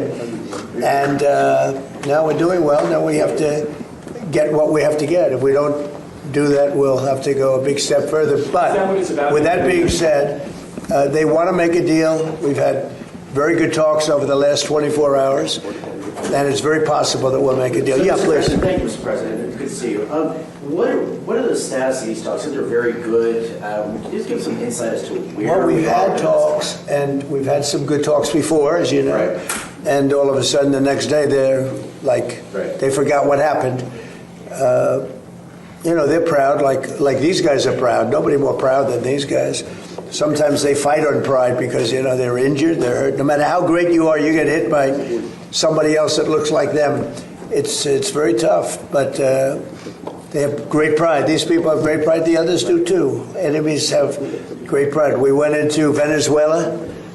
Smart people, great people. They have a really strong military. We won it very quickly, and we have it's been a great thing for Venezuela. The people are really happy. They're dancing in the streets because they have a lot of money coming in through the big oil companies that are all moving in. I was with ExxonMobil last night. The chairman was here, and we're talking about Venezuela, along with a lot of them. Chevron, they were all here last night. They all want to go there and elsewhere. We just hit a new high in the stock market. The stock market's the highest it's ever been. And I expected that the market would be down 20-25%. I was willing to do that to get rid of a crazy country. Crazy. The people, look, you talk about regime change. Their first level leaders are dead. Their second level leaders are dead. Some of their third level leaders are dead. I call that regime change. But I thought we'd be down maybe 20%, and we're up. The stock market's higher now than when we started this war. And I thought oil prices would go to $200, $250. It's at $100 now. And I think you're surprised, and I'm surprised. But even if it went to 200, it would have been worth it. I understood that. We had just set a record, 50,000 on the Dow, 7,000 on the S&P, a record. And I said, I hate to do this, but we have to make an excursion down to Iran because we can't let them have a nuclear weapon. Look, and this is very simple.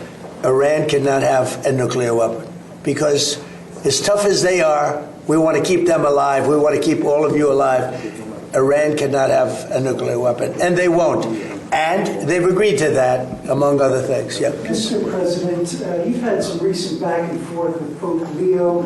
I understand Secretary of State Marco Rubio is going to meet with the Pope tomorrow. What message do you hope he delivers to the Holy Father? Well, I can tell you this, that as far as the Pope is concerned, and it's very simple, whether I make him happy or I don't make him happy, Iran cannot have a nuclear weapon.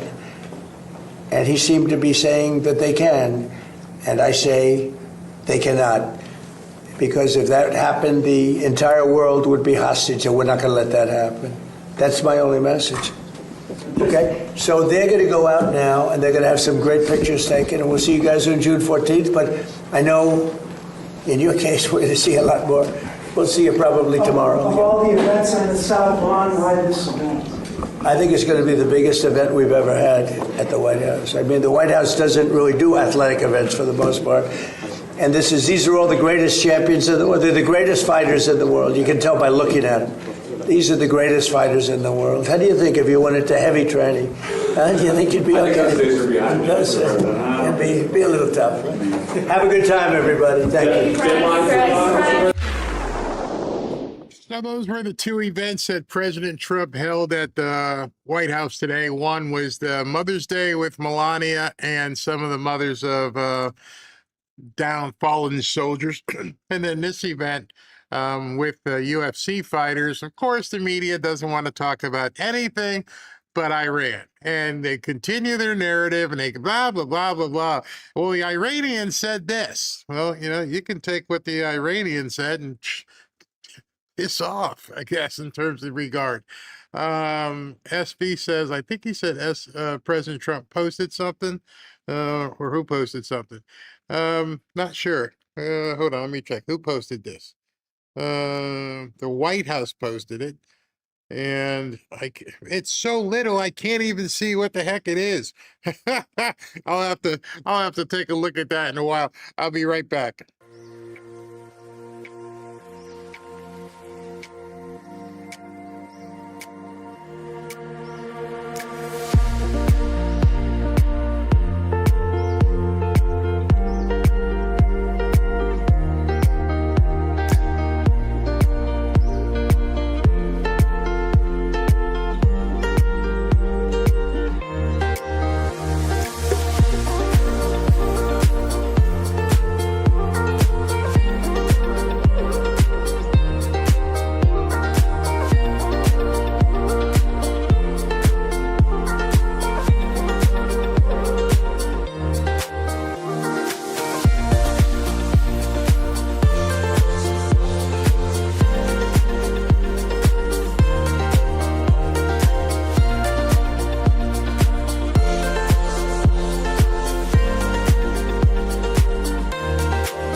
back to Fanfare with Barry Cunningham.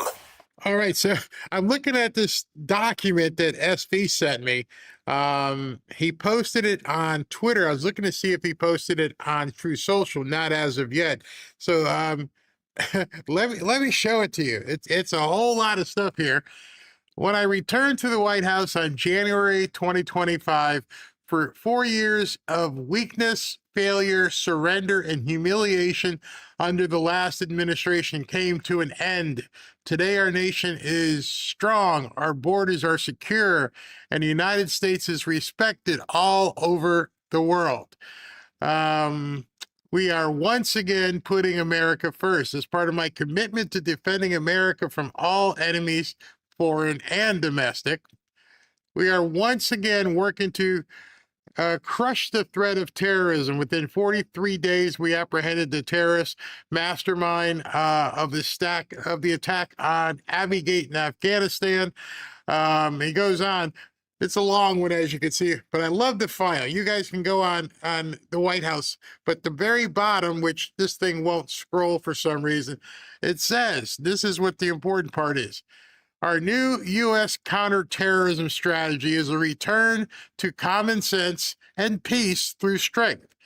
As I said, after our first successful counterterrorism session, just days after I was sworn back into office, and this is the important part, if you hurt Americans or you're planning to hurt Americans, he goes into like a Liam Neeson type of thing here, we will find you and we will kill you. Whew. Wow. Wow. Oh, I thought you might enjoy that one. Oh, that's full Crazy. on. That's full on Liam Neeson from the movie Taken. I have a special set of find you skills. and I will kill you. I will find you and I will kill you. Wow. That's Yeah. you got to wonder who he was talking to. We don't know who this was directed at, but I wonder who it is directed at, because that sounds very threatening.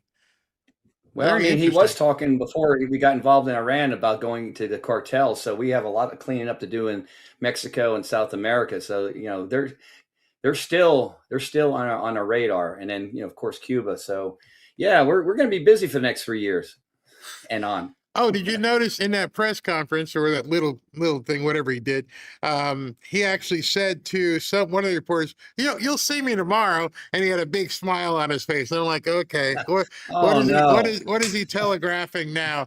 Because he said it, and he just had that smile on his face, like, yep, I'm going to blow your day apart tomorrow too. Oh, Don't plan anything. You think it's bad on me? These people who work in the White House, they, at a moment's notice, have to drop everything and run to wherever he is. I mean, it's crazy. He has a great group, especially on his social media, the stuff that they put out all the time, because, you know, he's not typing it himself, but it keeps you on the toes. You were texting me earlier, like, oh my God, I'm going to have, we're an hour and a half in, and I'm just getting to the show. Okay, that was all President Trump. So this first segment, I'm going to call it like some breaking news. It's 5:30, so it's no longer breaking, but it's in your backyard, SV. So we're going to cut back to you here in a second. All right. Can't wait for it.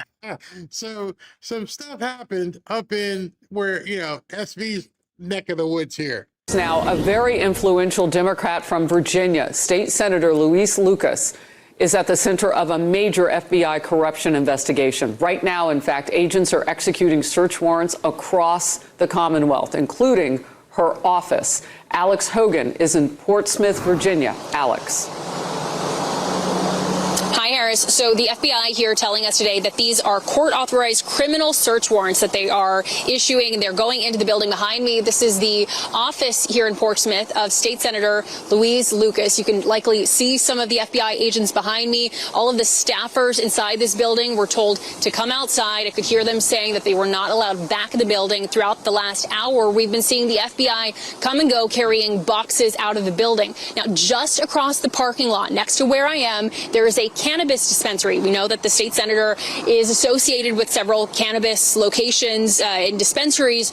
And what we're seeing there, a completely different scene carrying out. SWAT teams arrived with their weapons drawn, telling anyone in the building to come out of the building with their hands up. We also saw at least 3 people being taken away, taken into custody. First, they were put in handcuffs, put on the ground, and then they were taken away. So it's a slightly less large presence than we did see earlier, but there still is a good amount of FBI agents still here on the ground. Also, what happened within the last hour, the Senator Lucas arrived here herself. I was able to speak with her. I asked her what her reaction was to all of this. She told me she had no idea what they were doing here. I asked her about the different locations that they might be. She, in response, asked me what locations the FBI were at today. We know, according to officials, at least 10 locations are being looked at today. Harris. Alex, great job getting. So hold on. Fill me in on this, SV. You're telling me that a Democrat politician ran for office and she's selling pot? Yeah. and she's the one, they always scream the loudest. I'm honest. I will never betray your trust. And then look what happens. Oh my Right? gosh. Oh my gosh. So you have a state senator who is buddy with Corella DeVille, the governor, Spanberger. And they knew going into the election that she was selling pot. She's tied. How many dispensaries is she tied up to? Was it 8 or 10 or something like that? I don't know the exact number, but it was more than a few. How do you even keep that business as you're running for public office? How did you not have to divest? You're able to keep selling pot, essentially, to people, and you're running for state office. The thing is, we know by now nothing makes sense with liberals. It's an upside down world. It's nothing. When I read something now, I actually go, yeah, that sounds about right. And what's funny with this whole thing is people, and it's gotten kind of quiet. You don't see too many people saying nothing's happening, because it seems like things are happening almost every day, and so now here's an FBI raid, obviously a very visible FBI raid, going into a Virginia politician's office.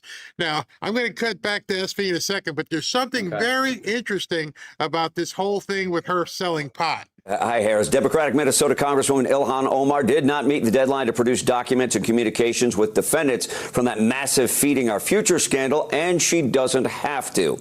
The Minnesota House Committee on Fraud Prevention and State Agency Oversight made the unprecedented move of trying to subpoena Omar to produce the records. That subpoena required a 2/3 vote of the committee, and the vote failed 5-3, with the vote falling strictly on party lines. All right, so in Minnesota, we now know that Ilhan Omar had 30 million, then all of a sudden she's broke and nobody knows what happened. And hey, so let's figure it out. And the Democrats, no, don't even look at her. But there's something wrong here. She said she had all this money, and then all of a sudden Minnesota becomes the fraud capital of the world, and now all of a sudden she doesn't have any money after she put it on a form. We should look into this. Democrats like, nope, no, everything's good. Every Republican voted in favor of the subpoena. Every Democrat voted against. There's an investigation to be had, and this is a subpoena for the information. If there's nothing to be found here, then there's no problem issuing this subpoena. So let's bring light to the darkness. Part of the reason that I was resisting the subpoena is the lack of confidence that it would be used, that any information we get would be used to gain actual insights. And in fact, just the opposite, that the activities in the committee have tended to prioritize, in my view, political theater and not going after fraud. But how do we know what the fraud is if you can't look at the information? I don't want to give you the information because you might turn it into political theater, but then the information is the only way we know if it's, warranted or not. How about we agree this? How about we don't disclose any information unless we find fraud? Now, can you do the subpoena? Nope, we don't trust you. Well, we don't trust her. So you know what's going to happen next. She's going to meet with a federal subpoena because this is just a state. Omar championed the 2020 Meals Act, which removed guardrails on COVID relief money, and Republicans say it opened the gates for the program to be exploited to the tune of $250 million. Meals were billed to taxpayers and never delivered. Now, evidence in the trial for Amy Bach, convicted as the ringleader in Feeding Our Future scandal, showed multiple communications with Omar and her office. However, back in January, Bach told our Alexis McAdams there were no substantive communications with Representative Omar. Harris, back to you. All right, Mike, thank you very much. And you said once again are trying to protect their political base and their political benefactors. And we should have had a unanimous vote in committee yesterday to subpoena those documents of communication between Representative Omar and the Feeding Our Future defendants. And it's disgraceful that they don't even want to get the information. You know, at this point, I think we all realize something's really, really rotten in Denmark, i.e. something's really rotten in Minnesota, extremely rotten. And at this point, the defense that they're putting up, they don't want anybody looking at anything. Just let it go away. It's old news. Let's not look into it here. There was obviously something going on because there'd be no reason to resist. You can also go to your lawyer and go to a judge and say, I want the subpoena very narrow. I want to be looked at for my financial records only. Don't go fishing whether or not I married my brother. Don't go fishing whether or not I came into the country. If you tell me you're only going to look at fraud, why would you not comply? Why are all your Democrat friends trying to run interference for you? Democrats can't win. It's all going to come out. The longer you wait, the later it is. It's all going to come out. Don't think that they didn't raid Virginia knowing full well what they were going to do and how it's going to affect things in the midterms. Many people who said nothing was happening, well, at this point, it's happening.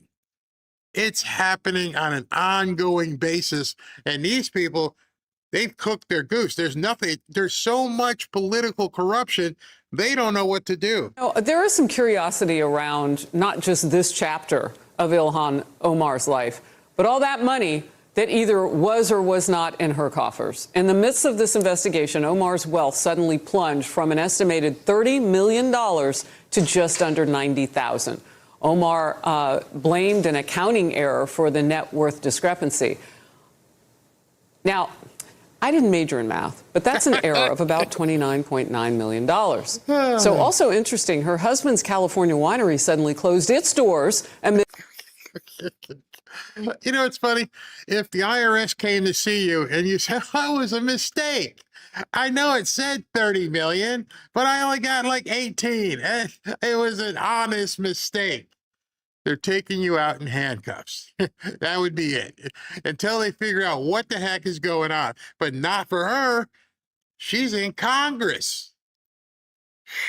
A separate investigation into her finances. The company listed value went from $51,000 in 2023 to as much as $30 million in 2024. What can you ascertain that's going on with her? Well, clearly, I mean, this is far more than an error in accounting. You can't misplace $30 million, and you can't know you're $30 million in debt, which was her excuse. So that's a big fraud red flag, but there were others. She was involved in Generation Hope, an earmark. She had an earmark for her sister's Medicaid business. So she has had her fingerprints on this in multiple areas, and we need to get to the bottom of it. We are looking for the truth. And if the Democrats don't even want to support getting the documents so we can finish this investigation, I don't think any of the Democrats can say they're serious about fraud unless they want to help us get to the truth. There's so much of it. I used to live in your beautiful state, and I recognize some of the people who are caught up in all of this, like the current AG, Keith Ellison. So much to do with this. But the Minnesota Governor, Tim Walz, removed... You see, good people are not going to want to put up with this. As we're shining the light bulbs and flashlights onto these cockroaches, and they're starting to scurry, they're gonna maintain their support on the people who hang upside down and ring bells with their knockers. They'll maintain that kind of support. They will maintain their support with the commies. But at this point, good people have to be, I mean, you don't have to be a Democrat. You don't have to be a Republican. You just have to be a good person. And are we at the point now where politics has usurped people just being good? You have to wonder that, because there are people I know who are Democrats or call themselves Democrats who aren't bad people. They have bad ideology, but at this point, you're going to have to start seeing people like turn their head and go, wait a minute, I couldn't do that. I can't get away with that. Are you willing to compromise your own, how you lived your life, your own integrity, because you don't want Republicans to win? What is it that is keeping people or making people compromise themselves just because they don't like Trump? That they're looking the other way just because they don't like Trump. Not realizing if you're looking the other way on this stuff, you are as culpable. You might be there driving the getaway car. And now let's go back to SV's area over in Virginia. And push the button, Barry. Go ahead. Go ahead. The FBI is searching the office of a Democrat in the Virginia State Senate, Louise Lucas. That's according to Fox News, citing federal law enforcement sources. She is a party leader who was instrumental in the Virginia redistricting effort. MS Now senior investigative reporter Carol Lenig is following this. Carol, what have you learned about this investigation? So Louise Lucas is a fairly prominent legislator in her state, but not known nationally. And the FBI and the Department of Justice have been investigating her for several years, 3 years. All right. So I want you to hear that. That was a very important statement she made, because many people on X are saying that President Trump went after her. And she just told you the truth right there. She went through it pretty quick. Even the chick from MSNBC doesn't want to hear that line. I want you to hear that again, because it's very important in understanding this story right here, because a lot of people won't play this. Justice have been investigating her for several years, 3 years, I'm told by a source familiar with the probe. All right, so she's been investigated for 3 years. President Trump, yeah, he's only been the president the second time for a little, year and a half, January to January, year and a half, which means, I know you guys can add, you're like, Trump wasn't president 3 years ago. Well, somebody else was. That was Biden and Kamala and all of the cronies that she was being investigated for 3 years. Merrick Garland, they all knew this stuff. They just chose to let it go. And I don't know how Kash Patel and everybody else got a hold of the files. That'll come out. It's like, wait a second, this has been sitting there all this time? And so just want to let you know, so that if you see people or you have friends or coworkers like, it's Trump going after his political enemies. They've been looking at this woman for 3 years. That investigation has been looking at evidence suggesting that she solicited or accepted bribes. Also, an important note here, Anna, I'm told by this source, and this has been ongoing for some time, that when Lindsay Halligan, one of Trump's very closest allies and a former lawyer of his, had been running the U.S. Attorney's Office in the Eastern District of Virginia, she had been pressuring and pushing prosecutors to bring charges against Lucas, believing that that would be important, a high priority case. I'm told that Halligan believed it would be good for the White House to be able, before the midterms, to accuse a prominent state Democrat in Virginia. All right, so if they're blaming it now on Lindsay Halligan, and they're saying Lindsay Halligan wanted to bring charges, and that Lindsay Halligan thought it would be a good idea if they got done before the midterms, or i.e. before Cruella de Vil even got elected, do you remember what they did back then? Now it starts to make sense. They went on full attack against Lindsay Halligan. They did everything they could to kneecap her. And then they got her out of office where she couldn't do any prosecutorial methods against this woman. They took her out completely. They took her out on the road, put two in the back of her head and grabbed the cannolis. They got rid of her so that Cruella de Vil could get elected. So it's been sitting there managed. And then all of a sudden the whole thing happens with Bondi and Todd Blanche. And now all of a sudden it's back in the news. So this was definitely was a hit that the judges, everybody worked together to get rid of Lindsay Halligan. And now this is one case where you might now realize, oh, that's why they had to get rid of her. If she blew it open before the election, then Cruella de Vil would probably not be the governor. So it's been sitting there, and now all of a sudden it's brought back up. It's bribery. We know Trump, of course, has directed his DOJ to go after specific political opponents before, but if this probe... We do? How do you know that? What do you mean Trump has directed people to go after him? By the way, that's why you need to have what she said earlier, that this case is 3 years old. It didn't start with Trump. Now you got to wonder, well, who was the person who uncovered this during the Biden administration and went, oh no, we can't, ixnay. Again, before he was in office 3 years ago, as you just stated, can this be lumped in with all those other politically charged cases where defendants are alleging DOJ bias? All right. So even now they know that this started 3 years ago.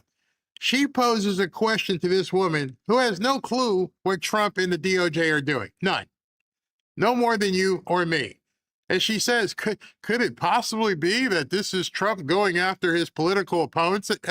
Even though she literally just heard that it's been going on for 3 years. From the woman she is now asking the question from. She is asking the woman who said it's been going on for 3 years, could this possibly be Trump going after his political opponents? I guess you're supposed to forget what she said 2 minutes ago. Great and nuanced question, and the answer is yes, because prosecutors based out of Norfolk were not sure this was the strongest case in the world, but Halligan felt very... That doesn't matter, honey. That's not the question. Did it start 3 years ago? Yes. So how the hell is this a Trump prosecutorial attack? How is it on the Trump administration? Because they walked in and saw all this stuff, and Lindsay Halligan probably said, hey, Pam, you got to check out this woman. And Pam probably said, hey, Todd, when you guys get to work, you want to check this out. It's sitting there. It has nothing to do with Trump. It was already uncovered, but she's trying to tie it in, as the Democrats are wont to do, to Trump. Strongly that it should be pressed. Now, of course, this action by the FBI, as reported by Fox News, is embarrassing to Lucas, embarrassing to the Democratic Party, and also to the governor of that state, because Lucas is a close ally of hers. And now, what we know from this is the probe is really quite active, but as for charges, we shall see. They may be sealed at this moment, or they may never come. We're somewhere in the middle of those two.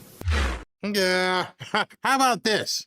How about there's grand juries all over the country, 2 in Florida, 1 up there, 1 with the whole Comey thing. So they've got grand juries impaneled, and you're wondering if charges are coming? Lawyer up. Lawyer F up. SV, what you got going on up there, man? I mean,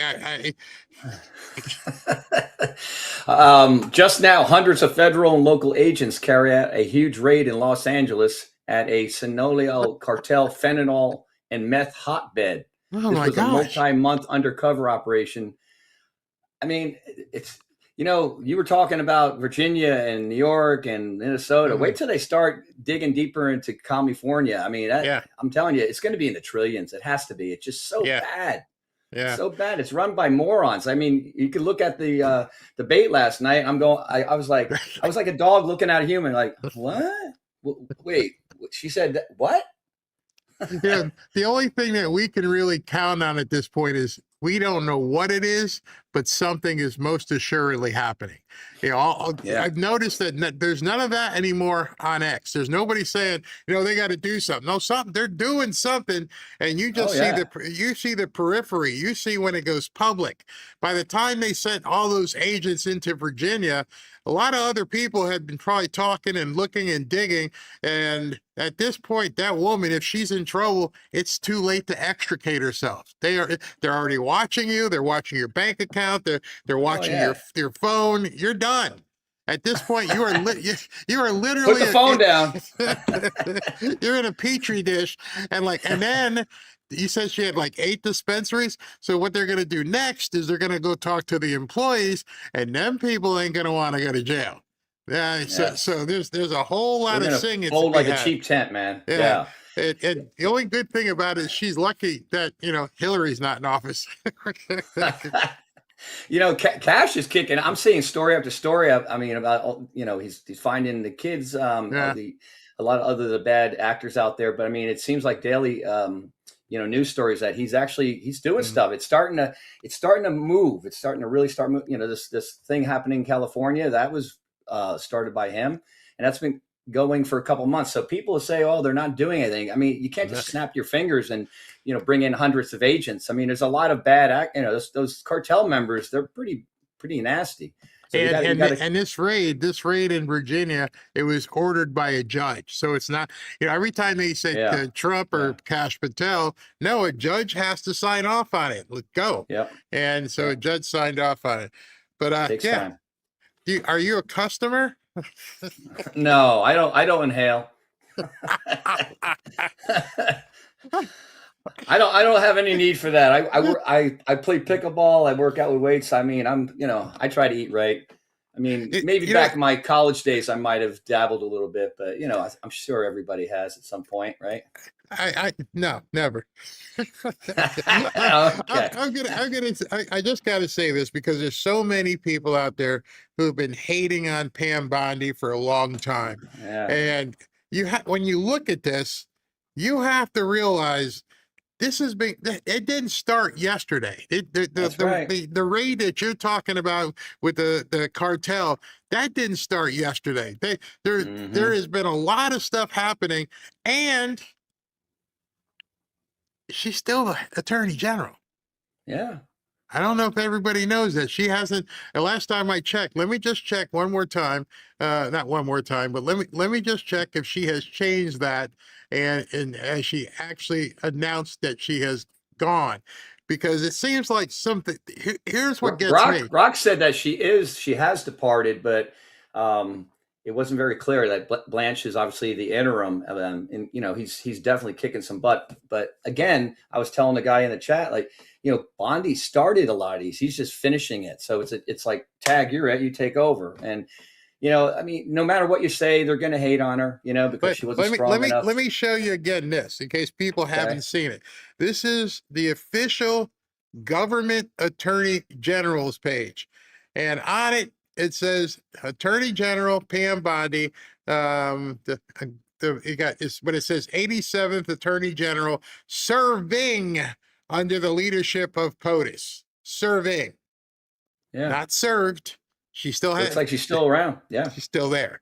And the other person who's still around, which we haven't heard anything about, Nome, and this whole thing that's going on with the Shield of Americas. It's like people forgot about that as well. There's a lot of stuff happening. You remember they were talking about, Tulsi Gabbard was going to get fired. Oh, there's so much going on. And lots of rumors. Yeah. Well, the same with that cartel thing today. She probably had something to do with that. And, the Shield of America, because you can't just say, when the news comes and it goes, well, what are you going to do next, Trump? Tell us what you I'm going to tell you morons, you prostitutes. You can't let your car. It's like when I play poker against you. I'm not going to show you that I just flopped a full house. I'm going to milk that. I'm going to let you bet into me. What's the game where you have to put the card on your forehead? Suicide. Yeah. All right. So let me keep going. I want to talk to you guys about MAGA being dead, because everybody was saying up until this week that MAGA was dead. Look, all of these polls that try to suggest that Donald Trump's influence is waning are completely false. Donald Trump has never been stronger, especially with the Republican base. And you saw it last night in Indiana. He's become more than Donald Trump. He is an icon of the ages. And when he speaks, people listen. And I know the left doesn't like to hear that, Stuart, but it's fact. And you saw it last night on display in Indiana. In a high-stakes redistricting fight ahead of the midterms, President Donald Trump is urging Republican states to move quickly. Louisiana is delaying primaries for House races after the Supreme Court ruled its map unconstitutional, since lawmakers used race while drawing a district. Now other red states are reacting to the ruling. Governors from Alabama and Mississippi scheduled a special session to discuss redistricting. Tennessee's governor told Trump he's open to redrawing, adding another Republican seat. This week, Florida lawmakers approved a new congressional map that could add 4 Republican-leaning seats in the U.S. House. Governor Ron DeSantis says the new map is driven by rapid population growth. The Florida today is not the same Florida of 2020. We've netted 2 million people. We've had a massive change in demography. Migration to the Sunshine State may be an indicator of how seats can shift after the... You think? It might be an indicator. We're up 2 million Republicans. You know, a lot of people say, hey, these people are moving to Florida and they're going to make Florida blue. No, we're up 2 million people registered in the Republican Party. Go look at where California is. Go look at some of these blue states and how they're losing population. Florida is just exploding. 2030 census. The latest data shows the U.S. population grew by more than 10 million people between 2020 and 2025, with nearly 3/4 concentrated in the South. States like Georgia, Arizona, and the Carolinas are seeing the biggest gains, with Texas alone adding more than 2.5 million people. It's really up for grabs. There's no permanent majority that's going to come out of this, but the initial advantage is going to be to the Republicans. The question is going to be, can they keep it over the course of the decade? California and New York, both seeing population declines, could lose representation. Could they keep it over a decade? Well, if what we're seeing, yes, the answer is yes, Carl. In case you haven't been following along, you know about the Supreme Court ruling that said about the whole redistricting thing. All right, so after that, they appealed to basically put it on pause until after the Supreme Court fast-tracked it and said, no, they can use it. Now, there's something very interesting about the new Supreme Court ruling that happened today. I want to show it to you right now. And this was from Eric Doherty. Just in, they lost Ketanji Brown in the redistricting fight, 9-0. The Supreme Court, oh, you can't see it. I don't know why. Oh, I know why, because I had it too big. Hold on. Let me shrink it down. Oh, that's what happened. Okay. There we go. The Supreme Court has rejected a bid to reconsider their striking down of racial gerrymandering in Louisiana. 9-0. And what he means by they lost Ketanji Brown Jackson is that she voted against them too. I don't know if it's because she got slapped around by Alito or Clarence Thomas, or she just waved the white flag and said, I can't do it. But in any event, it was 9-0. The significance of a 9-0 ruling on a case like this cannot be overlooked. The entirety of the Supreme Court, not just the liberals, the conservative justices, everybody said, game on. Go do what you need to do. We're not going to stop you. And so at this point, MAGA is far from dead. You just saw a resurgence yesterday that pretty much a lot of people knew, except if they were believing crap on X. Factors like immigration and economic policy could play a major role in where Americans move and how political power is ultimately redrawn. And for now, redrawn maps will likely face legal troubles from Democrats who have signaled counter moves, like looking at redistricting in states of Illinois and New York. Brett? Good luck with that. You already took all the delegates from those areas. And in fact, Tennessee, they confirmed theirs tonight. Says leftists are furious and got kicked out as the Tennessee Legislative Committee advanced 2026 congressional redistricting. A 9 Republican, 0 Democrat map has been proposed. The Democrat Party is frantic after the Supreme Court ended racial gerrymandering. The party of cheating is losing their prized racist districts. They can't recover. Every single one of you sitting right now, you have to understand these people have been eviscerated.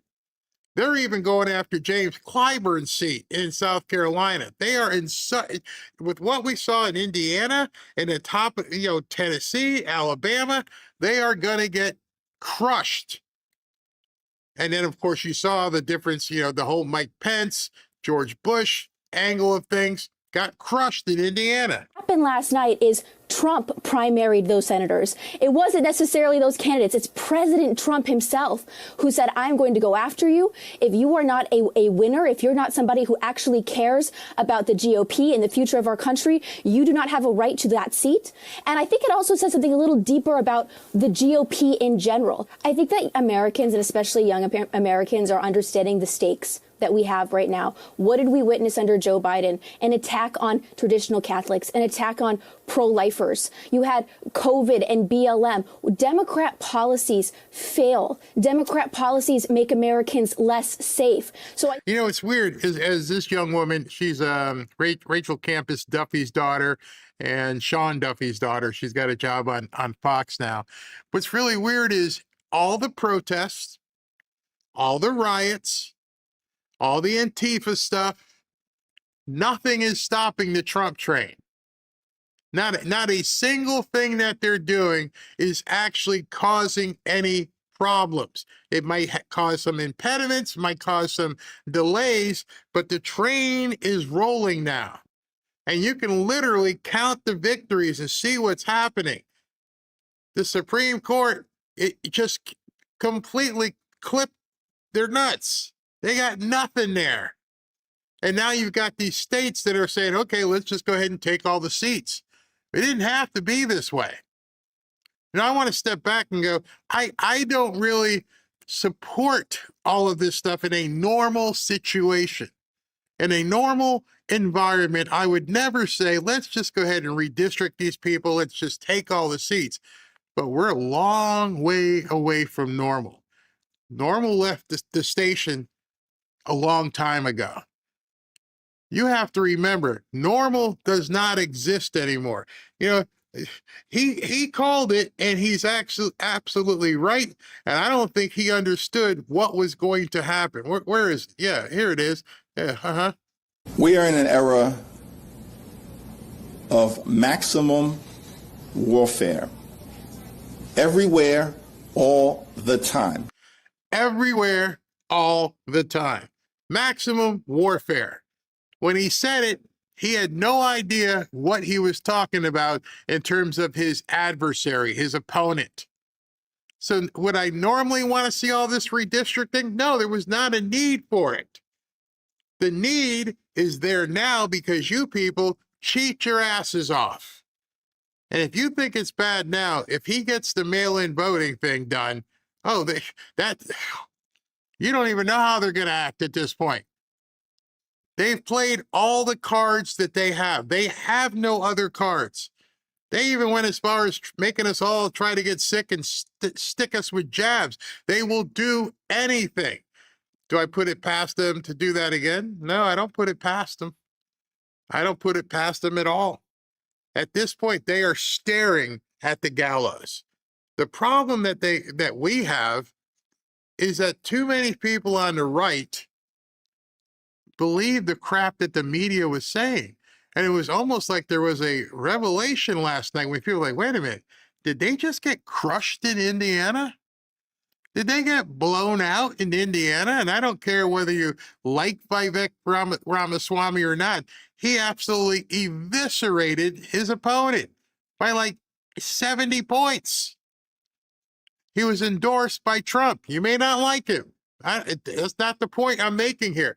The point I'm making is that they didn't expect to see what they saw last night.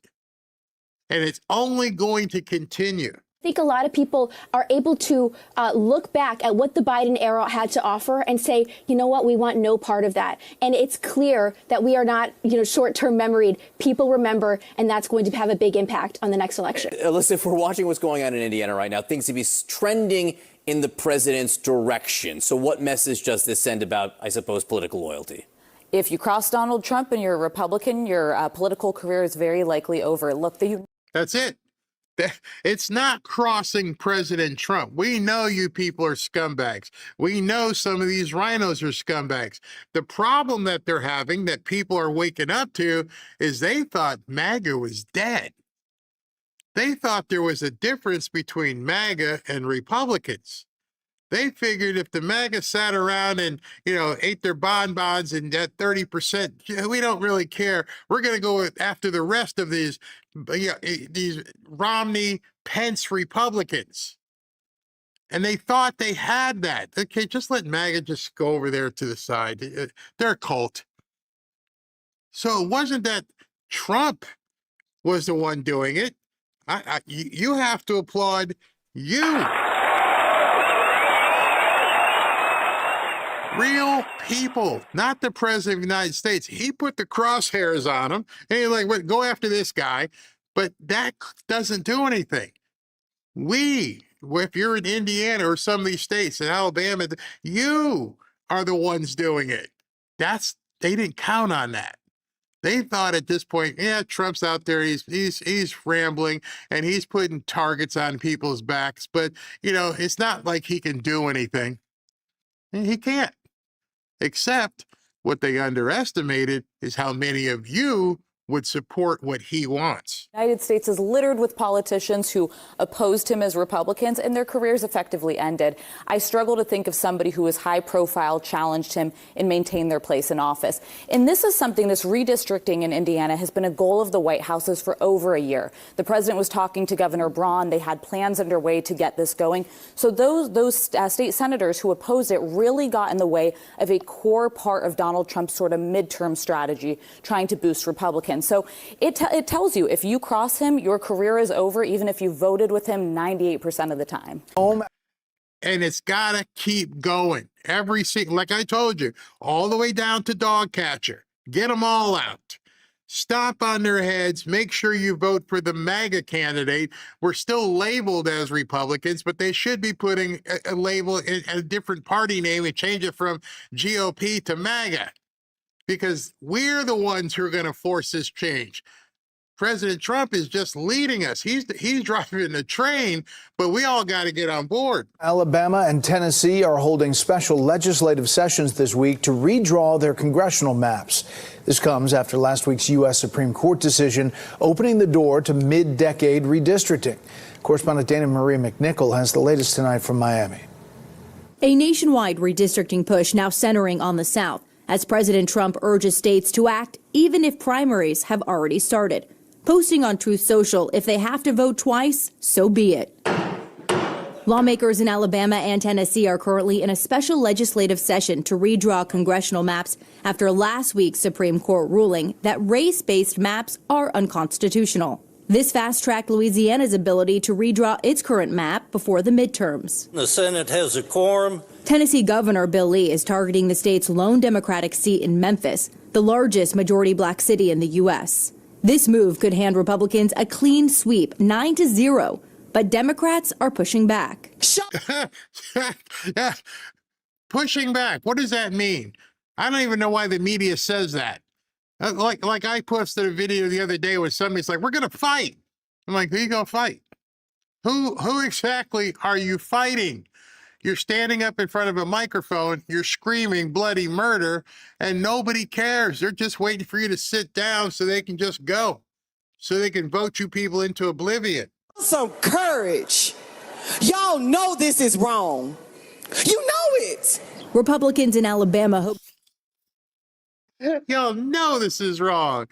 I can't believe y'all doing it. What exactly are you people doing? This isn't right. I don't know. We are in an era of maximum warfare. Everywhere, all the time. Yeah, you're right. And you're getting your butts kicked. And now you, I can't, this is wrong, man. We can't be doing this. They're just crushing us right now. Oh my gosh. This maximum warfare thing didn't max out too well, did it? Huh, Hakeem? You got any alternatives here? I got nothing. To redistrict before the midterms, but the state faces a major legal hurdle. In 2023, the Supreme Court blocked a proposed map for violating the Voting Rights Act. Governor Kay Ivey says lawmakers are preparing in case the court clears the way to now use that map, which likely gives a 6-1 Republican advantage. I think we have a very good shot of winning this. We shouldn't be drawing districts based on the color of people's skin. That's falling into racism. Democrats are engaging in redistricting too, having success in California, Virginia, and Utah. House might. Do you think what's going on in Virginia right now might have something down the road to do with what they did in redistricting? Remember that whole thing in Virginia got put on pause. That they can't move forward with that. So I don't know what's going to happen in Virginia. We're still waiting to hear what the Supreme Court says about that one, which pretty much means they're going to shoot it down. So they're in trouble up there in SV world. Minority Leader Hakeem Jeffries has sent Congressman Joe Morelli to Albany to discuss changes in New York. Jeffries says this is just the beginning. Across the nation, we will sue, we will redraw, and we will win. And today is Indiana's primary election. President Trump wants revenge after some Republican state senators there blocked redrawing Indiana's congressional map. As early as today, President Trump on social media calling those state senators RINOs, Republican in name only. Brett. State senators. So that was yesterday. That was before the election last night. And so you all know what happened. Who defied him and helped defeat his redistricting effort there last year. Let's get right to CNN's Jeff Zeleny for the latest on what you are hearing and where things stand right now. Well, John, President Trump has been seeking revenge, and tonight he is getting it. He has had a successful effort in at least 3 of the Indiana State Senate primary races, and one of the Trump challengers has failed. So right now the scorecard that the White House is watching very carefully is 3-1, and the Trump-backed candidates is leading in the other 2. What are we talking about here? Why are we talking about the Indiana State Senate? Because the senators, the Republicans who have served for nearly 20 years, each one of them who lost, voted against the president's redistricting. They just didn't lose. They got crushed. I mean, that's resounding. That is beyond landslide. That is basically take your bag and get the F out. This guy here, Holdman, you're going to see a video from him in a little while. It made me sick. And that's the kind of thing we need to eradicate in our own party. Redistricting plan last December. They said that they did not believe it was appropriate to redraw those maps. The White House has said, we are going to throw you out of office, and that is what is happening this evening. It was a dramatic campaign, millions of dollars spent, and the White House is winning this revenge war, if you will, tonight. Only one non-Trump backed challenge. Spit it out. He's so Trump's killing us. He's killing us, man. What are we gonna do? He's got that much power. I didn't realize he had that much power. See, that's your problem. It ain't Trump, it's us. Every single one of these races. I mean, look at these numbers. They got destroyed. When you see things like a 30% margin, you got to realize at that point, they don't want me. No, sorry. No, you're done. You're not doing what the people want. Senator Greg Good is holding on. His race was a bit peculiar. He was running against 2 people named Wilson, but he is holding on. So for the White House tonight, one bit of good news in this challenging midterm election year. My criticisms of Trump have been picked up by neocons and RINOs that I'm attacking Trump. It's the opposite. I wanted to include an example of how the chickens are trying to come home. And we got to make sure that, mentally we got somebody watching the chicken coop, because now they're coming right back and they're trying to gaslight you. I personally watched this guy say that we need to do the 25th Amendment against President Trump. I watched him. I watched the videos. And so listen to what he says. I'm trying to get Trump to do the right thing so that he succeeds when we win the midterms. Is he in the cabinet? I'm just wondering, how are you trying to get Trump to do the right thing? You're not in the cabinet. You're not in the inner circle. But now, after saying all the bad things about him, hey, man, I'm just trying to help out here. I'm just trying to make it right, you know? And then I get attacked, you know, by some of these people saying, I hate love Trump. to attack That's not Alex. true. They love to hit Alex Jones. I'm trying to help. But I want you, especially since many of you are Christian, to watch this. And I'm just going to tell you, this is rule number 4 of Alinsky's rules. I think it's 4 rules for radicals. And he tries very hard to use your faith against you. We need to find these people and make sure that they are exposed and kicked to the curb. Listen to this. Well, I have one lesson for people. Revenge and retribution is not a Christian value. And that's what this was all about. And I'm not bitter about it. It's just a fact. And there's life after serving in the Indiana Senate. And I'm going to find out what it's like. So. Oh, yeah, you're going to find out what it's like. And everybody in his church should be right on his back. How dare you say that people voting you out? How dare you talk about people who want you to represent them, that you were the victim of retribution and revenge, and it's not Christian-like. Really, really. You see, you were elected to an office. They put you into that office. They trusted you to go vote on their behalf. It has nothing to do with you. Don't cry on my shoulder. Don't cry and tell me, you know, I'm above these people, and I'm seeking retribution and revenge. It's not Christian-like. What's it like to lie to people who you want to vote for you? What's it like when people trust you to do work on their behalf and you say, no, screw off? My Christianity doesn't allow me to, you know, work with revenge and retribution. Really? Really?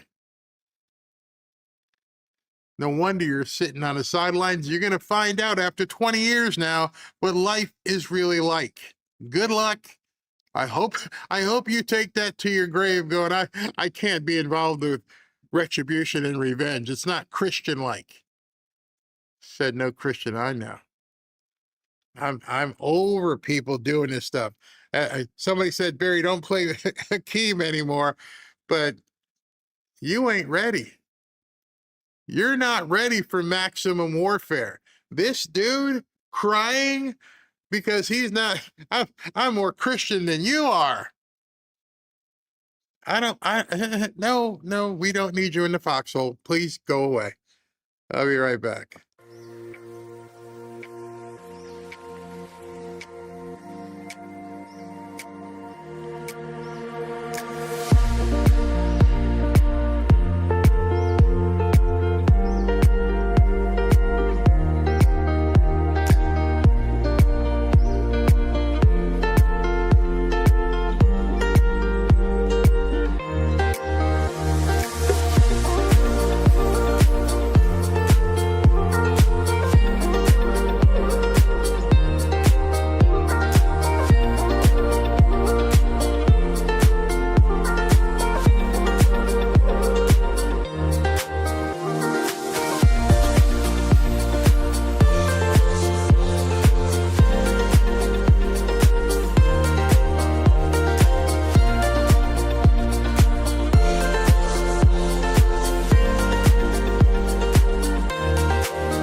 Welcome back to Fanfare with Barry Cunningham. Hey man, did you go out while that was playing? Did you go over to the dispensary and do a man on man? Come on, Barry. I'm just a paid shell. Cut me some slack. Talk to some of the potheads. Hey, how you doing? Can you tell me what's been going on in here? I don't know, man. They got some good stuff, man. Got some good weed for you, bro. Hey, I have an update for you for that drug raid out in California. So Matt Finn, he was apparently he was out there. He says that DEA tells him that the cartel brings the fentanyl meth into the area controlled by the 18th Street Gang, a rival MS-13. Get this. 19 kilos of fentanyl valued at 8 to 10 million already seized in just one house raid this morning. He said, a few hours ago, I witnessed a young man do the fentanyl fold and hit the ground, go unconscious, and be left with Narcan. I mean, one house, 19 kilos of fentanyl. Where are they using all this fentanyl? I mean, they say that like enough fentanyl on the top of a nail could kill like 50 people. I mean, what are they doing? What are they doing with all this fentanyl? Shit, I don't know. Yeah, it's pretty bad. I mean, that's just one street gang, and that's just one area, California. I mean, California. Have you seen what it looks like down at the street level? I mean, I follow a guy on YouTube. He does e-bikes, and he says I can't even ride there during the middle of the day. Wow. You know, people come out of their tents, and he said one guy just walked out of his tent, pulled down his pants, and pooped on the ground. Yep. We should help him and see if there's a bell someplace that he could like try to ring with his ding-a-ding-dong, you know? Oh my goodness gracious. Oh my goodness. God. All right. I have a Trump story right real quick news. So just in, remember the new Air Force that he got the airplane that he got gifted from Qatar? Yes. That you thought that was memory hold. Apparently he's moving to finalize it. It's being painted red, white, dark blue, and gold, and they're expecting a White House flyover on July 4th. That's cue the meltdowns. Oh, they'll go crazy. Somebody had asked me. Yeah, that's awesome. Somebody asked me in the chat, was I going to show the UFC fight? Now, ordinarily, just to let everybody know, no, you cannot show UFC fights because they're completely copyrighted, locked down. But because this is a White House event, it may be different. They may, Dana White's team might not. Awesome. It may not be a quote cool. UFC event, and instead, if it's an American event, I'm pretty sure Trump has probably told him you can't lock this one down. I want everybody to see it. So if they make it open, I will for sure show it to everybody. So but that's the only thing I have to check. If it shows up in the feed, then I know that it's going to be massive. It's going to be awesome. So for sure. And if you've never seen an MMA fight, you're going to be I got to put that up in a poll. How many people have even seen an MMA fight? I bet you a lot of people our age probably hadn't seen one before. And you might want to go look at a couple of videos before you tune in, because they can get kind of bloody and nasty. And I don't know if it's sanctioned, so maybe it's more exhibition, and so maybe they won't get as bad, because I'm thinking unless they're getting paid big money, they're not going to want to break somebody's arm, or somebody's not going to want to subject themselves to something. I don't know. We'll see. Can they bring in a few of the libtards in there to wrestle them? I'd pay millions for that one. Where do I sign up? Get those God. in there. That is too funny. All right, so I'm gonna finish up here. Excuse me. With some comedy, and give you guys an opportunity to laugh along here, because it is pure comedy. Congresswoman Porter, your thoughts on the idea of funding health care for undocumented immigrants statewide?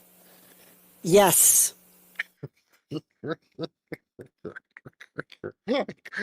There is no California. It is just an extension of Mexico at this point. Hey, are you going to give the illegals Medicare? Yes. All right, then. Thank you. Yes, and that's, by the way, what I think Californians deserve as answers to these questions, Alex. She's right there. Y'all deserve it. You absolutely deserve it. If this is who you're putting up to run for governor, then you absolutely do deserve it. Just have at it. Make sure you give all your money. Don't go to the Met Gala next year. Just give your money up to Democrats in California. They will spend it better. For critics who say that we can't afford it, what do you... My view is that it's a bit rich for Javier to talk about following the law when he is mired personally in a corruption scandal where his former chief of staff, Sean McCluskey, when Javier was appointed by Joe Biden to be health secretary, he wanted his...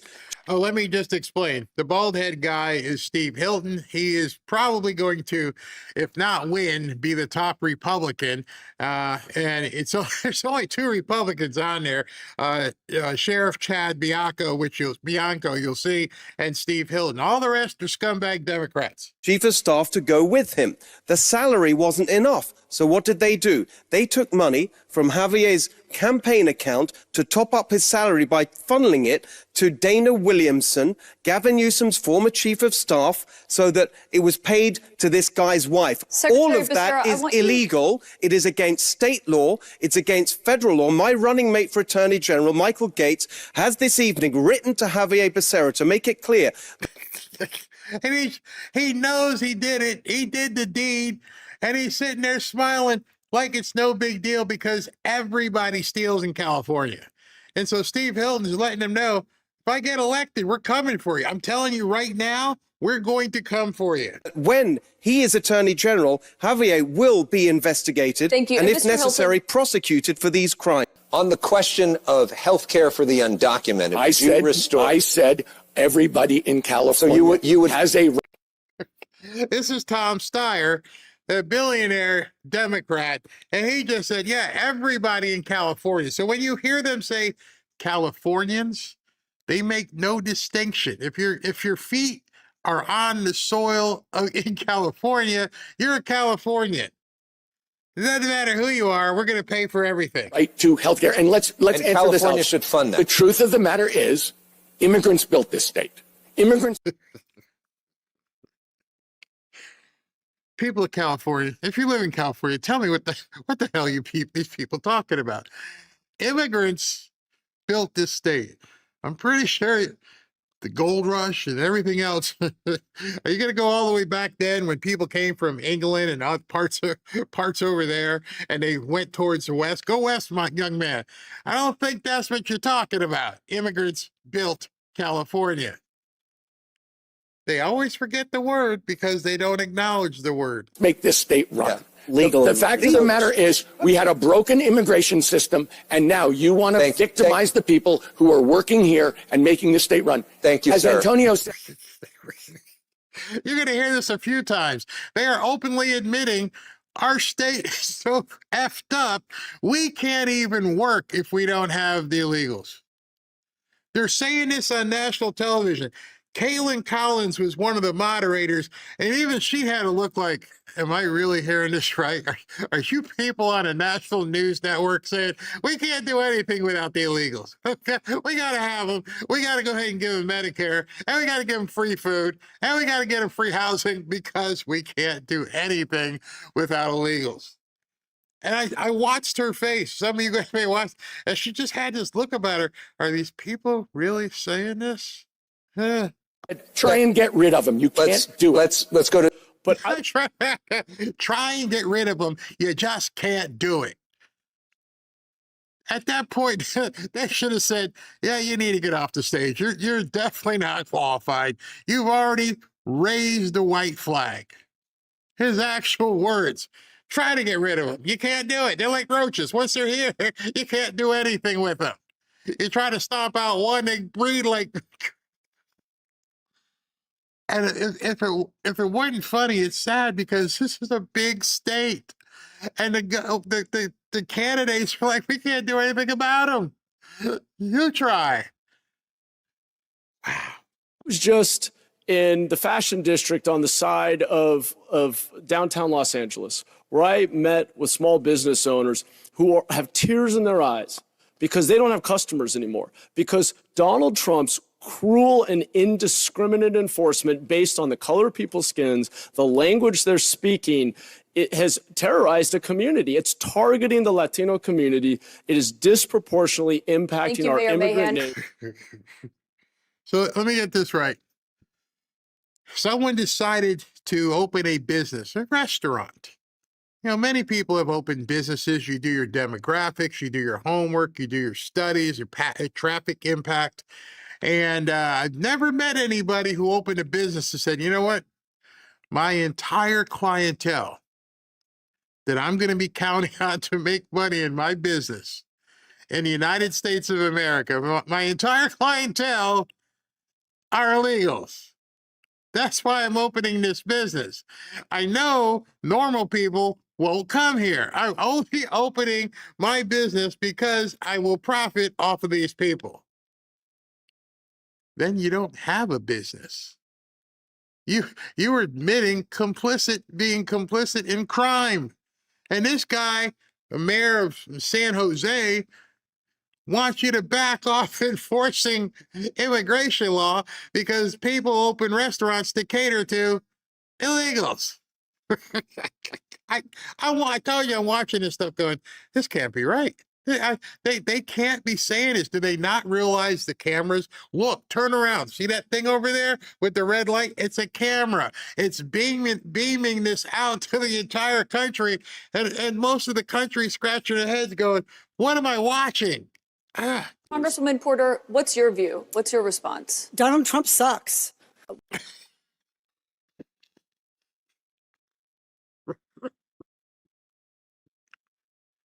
She actually said that on television. I got to rewind that. That's just gold. That's just comedy gold right there. So hey, listen, we're talking about illegals not be able to go to restaurants. So what's your opinion? What's your view? What's your response? Donald Trump sucks. And I swear I did not clip that. That actually happened. I was sitting here, I'm petting Midas, and Robin's sitting next to me, and I'm drinking something, and I nearly spewed it when she said that. That's a candidate for office. It's in California. Oh, I guess these next couple of minutes, it's comic relief. What's your answer to that? As Mr. Hilton is saying, it's the decision of the federal government. It's the job of the governor to protect every single Californian. Period. There are no qualifications on that. Are you doing that? There are no qualifications other than that. It is my job as the governor to protect everybody in the state. You mean people who are actually legal? No, all of them.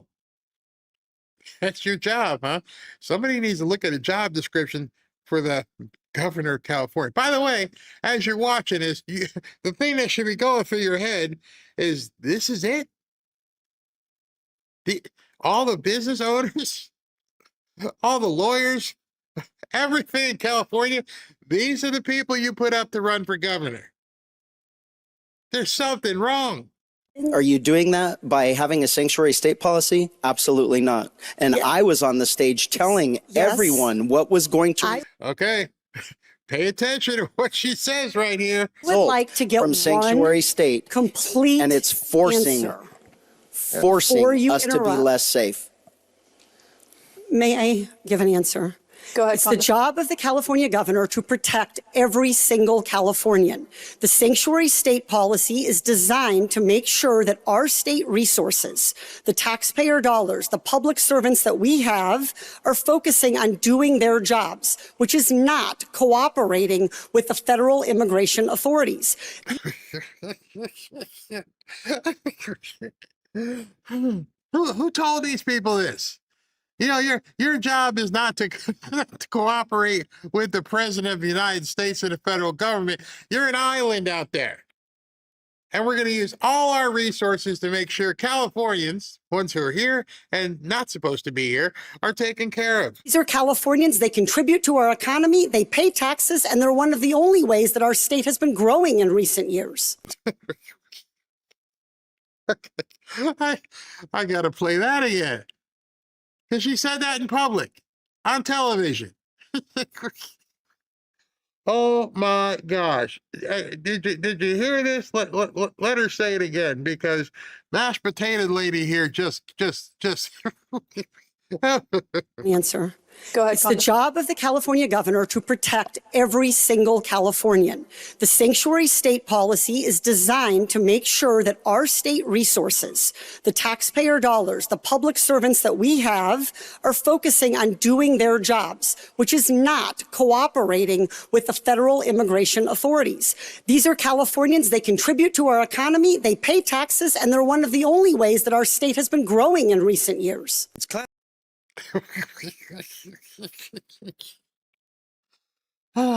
Secede. Leave the union. At this point, the only way we've been able to succeed or do anything in California is if we have these people who aren't supposed to be here. There's nothing else we can do. That's it. That's our sole source for growth. Like I told you, I was sitting with Robin and Lily was over here and Midas was sitting on my lap, and I'm like, I'm not hearing this right.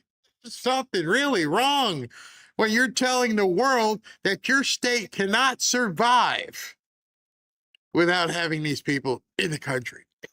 Excuse me. I know some of you guys are watching this going, Barry, you cut the clip shit. She actually said that. It's embarrassing. It's absolutely embarrassing. And like I told you, Caitlin Collins, it was almost like she was like, please, they're not really saying this stuff out loud, are they? I think they thought they were having a California debate where everyone in California who's watching understands this. Now we know the secret. They don't exist as a state if they don't have illegals. Because it was matter of fact to all of the people on the Democrat candidates. It was like, yeah, that's what we do here. That's how it works. It's the only way it works. Our restaurants can't even open. And people across the country are like, what? There's something wrong. You're telling everybody your state is failed. You're telling everybody you cannot perform as a state without having all these people from other countries running around. It's got to be news to many people. Whoever watched it yesterday and they're not from California, you right now, you got to be looking like SV always says, like the RCA dog going, wait a second. Did you really just say that? Classic Democrats, isn't it, what you're hearing? If it moves, tax it. If it still moves, regulate it.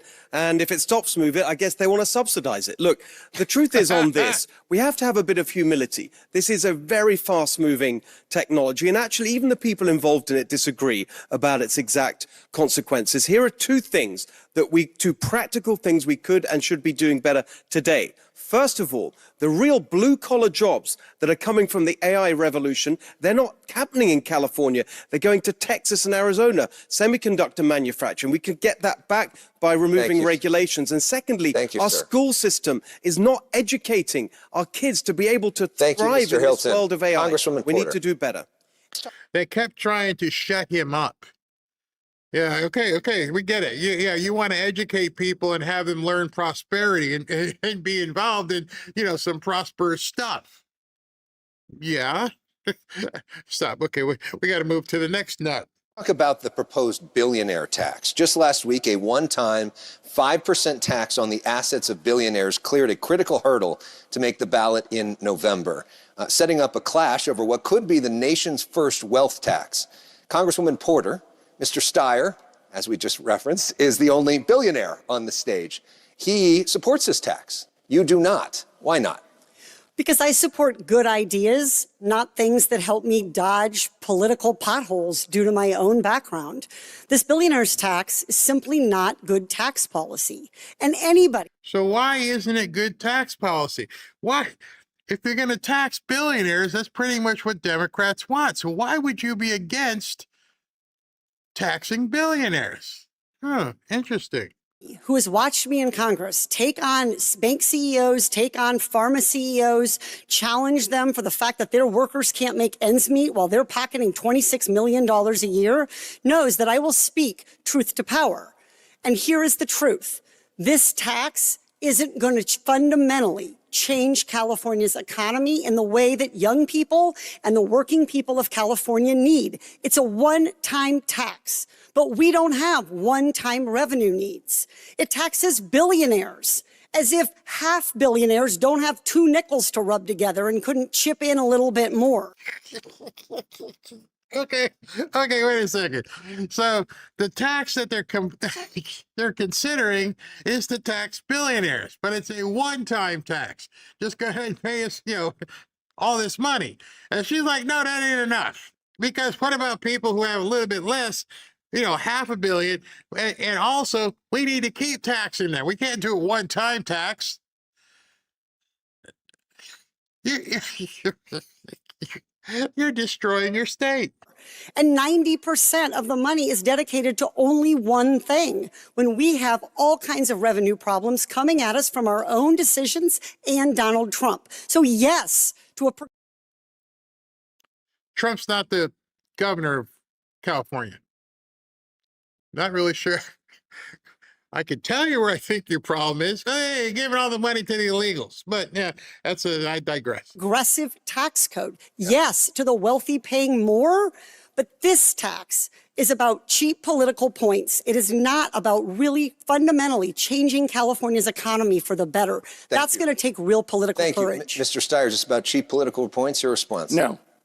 I have said that billionaires like me should pay more taxes and the big corporations should pay more taxes. Excuse me, and you that's literally why, said... if this proposition is on the ballot in November, I'll vote for it. But going forward, we do need to go further. This is a one-time tax, and it also doesn't spread the money across the government the way everything else does. And specifically, it doesn't go to education and teachers and students, which is a critical need in the state of California. The tax I'm proposing to close a corporate real estate tax loophole. I don't know. I don't live in California, but if I lived in California right about now, I'm like, I got to call the U-Haul. I got to get the hell out of here if the Democrats stay in power. These people have no clue. I mean, absolutely none. Yeah, I'm a billionaire, but I want you to tax me more. And we need to tax other people and tax them. They're riding a tricycle. They're outside breathing air or something. Thank you, more sir. money, and it's spread throughout the only candidate that's actually balanced two budgets. Congresswoman. I'm confused. Do you support the billionaire's tax that is going to be on the ballot in November, yes or no? Katie, I just said I will vote for it if it's on the ballot in November. So what I've said. Did you see her look like I didn't expect that answer. I didn't hear him say it the first. Will you, yes or no, vote for it? Yes. But you just said it wasn't a good idea. It doesn't go far enough that, in fact, it is a one-time tax, and it also doesn't spread the money throughout the government. Look, let me weigh we in. have an education I'm the only system. candidate that's actually balanced two budgets. We're going to bring Sheriff Bianco in first, and then we'll get to you, Mr. Mayor. Sheriff Bianco. Thank you. So these Democrat policies. He's the other Republican. Steve Hilton is one, and Sheriff Bianco is the other. Of tax everybody to death and make them leave is how we started this program off to begin with. Everyone is leaving California, and it's because of their horrific policies. I agree with Katie that this is a horrific tax bill, but she is wrong on one thing. This is not a billionaire tax bill. You just have to read it and read what it is. I have spent my career suffering the consequences of their decisions and their policy that they love talking about. I am the one that deals with it. And the 140,000 people that are paying 50% of the taxes are going to leave. And then the wording of that bill makes the middle class and the lower middle class make up all those taxes. Thank you. Listen to these Democrats arguing about whether to go left or even further left, when that's the direction that's got us into this mess. It's like they ignored that part. Hey, we're really in debt and things are crazy, and let's just go further left. You know, about the train that they spent gazillion on. Hasn't even laid any tracks. Oh, let's just keep throwing money at it. The highest cost, the highest taxes in the country. I'm the only person here with actual experience of single-payer healthcare, both as a patient and as a policymaker. As a patient, it nearly killed me. That's another story we don't have time for. As a policymaker, you end up with the worst patient satisfaction, cost that you can't afford, taxes sky high to pay for it. It is a total disaster. And the actual way we deal with healthcare in this state is to at least stop spending $20 billion a year on free healthcare for illegal immigrants who shouldn't even be in the country in the first place. I think the next governor of California will have to work with the administration and with the president that the American people elected to get good results for Californians. And by the way, my attitude will be to work with the president regardless of party to get good results for Californians. Now, it so happens that we have a president who has endorsed me for governor, and we've discussed how I can work with his team to lower gas prices in California by opening up energy production, to reduce wildfire risk by proper forest management, to get the fraud and the waste out of our state budget so we can cut taxes. These are all practical ways we can work together to help everyone in California Secretary watching. Becerra. That's sacrilege in California. Cut taxes. We can never go backwards. We just have to keep taxes more. And I saw someone in the chat say, how bad is it that the leading candidate at this point, the one Trump has endorsed, ain't from here?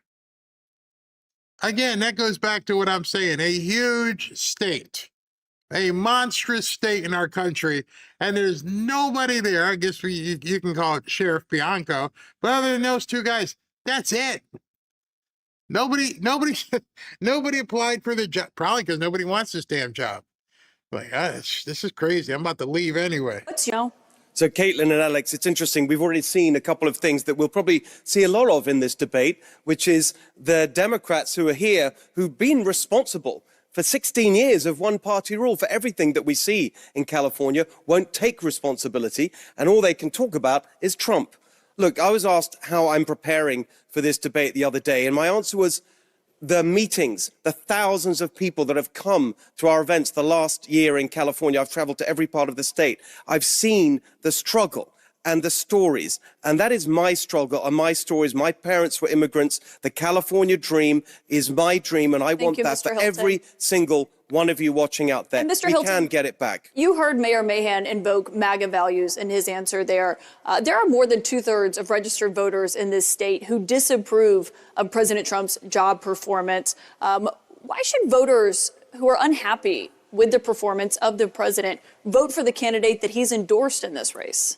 All right, so I don't know where she got those numbers, but she's saying 2/3 of the people in California, 66%, hate MAGA. Well, maybe that's a problem with those people. Maybe those people don't realize that that state is going down the drain. Maybe those people aren't from here. I don't know. I'm just saying, since the state can't survive without illegals, then more than likely, who are you calling? Because it sounds like it's overpopulated with them. Because if you could survive without them, it wouldn't be so lopsided. You would have people opening businesses, doing business, creating an economy that works for people who're supposed to be here. I don't think they understand what they're showing people here. It's like, 66% of the people, they hate Trump. Okay, how many of them are supposed to be here? Vote for the candidate who's got a concrete plan to make our state Cal-affordable. $3 gas, cut your electric bills in half, your first $100,000 tax-free, a home you can afford to buy. It's common sense, practical things. Most of my career has been in business. I know how to get things done, and we need to change. We need some fresh thinking after 16 years of one-party rule from these Democrats that have given us the highest poverty rate, as you mentioned, the highest unemployment rate, and the highest cost of living in the country. I didn't want to show you the entire thing because it's really long, but you got a good flavor there. And I wanted to show you a bit more of Steve Hilton because President Trump has endorsed him. So, I mean, it is what it is. It was a comedy show last night. Anybody who saw it. SV, did you see much of that last night? I did see some of it. And I did a little digging on Porter. I was looking at her. So she put out an ad a few days ago, and she basically said this: "I'm a single mom to 3 teenagers. I fill up my minivan that has Wait, nearly wait, 200,000." wait.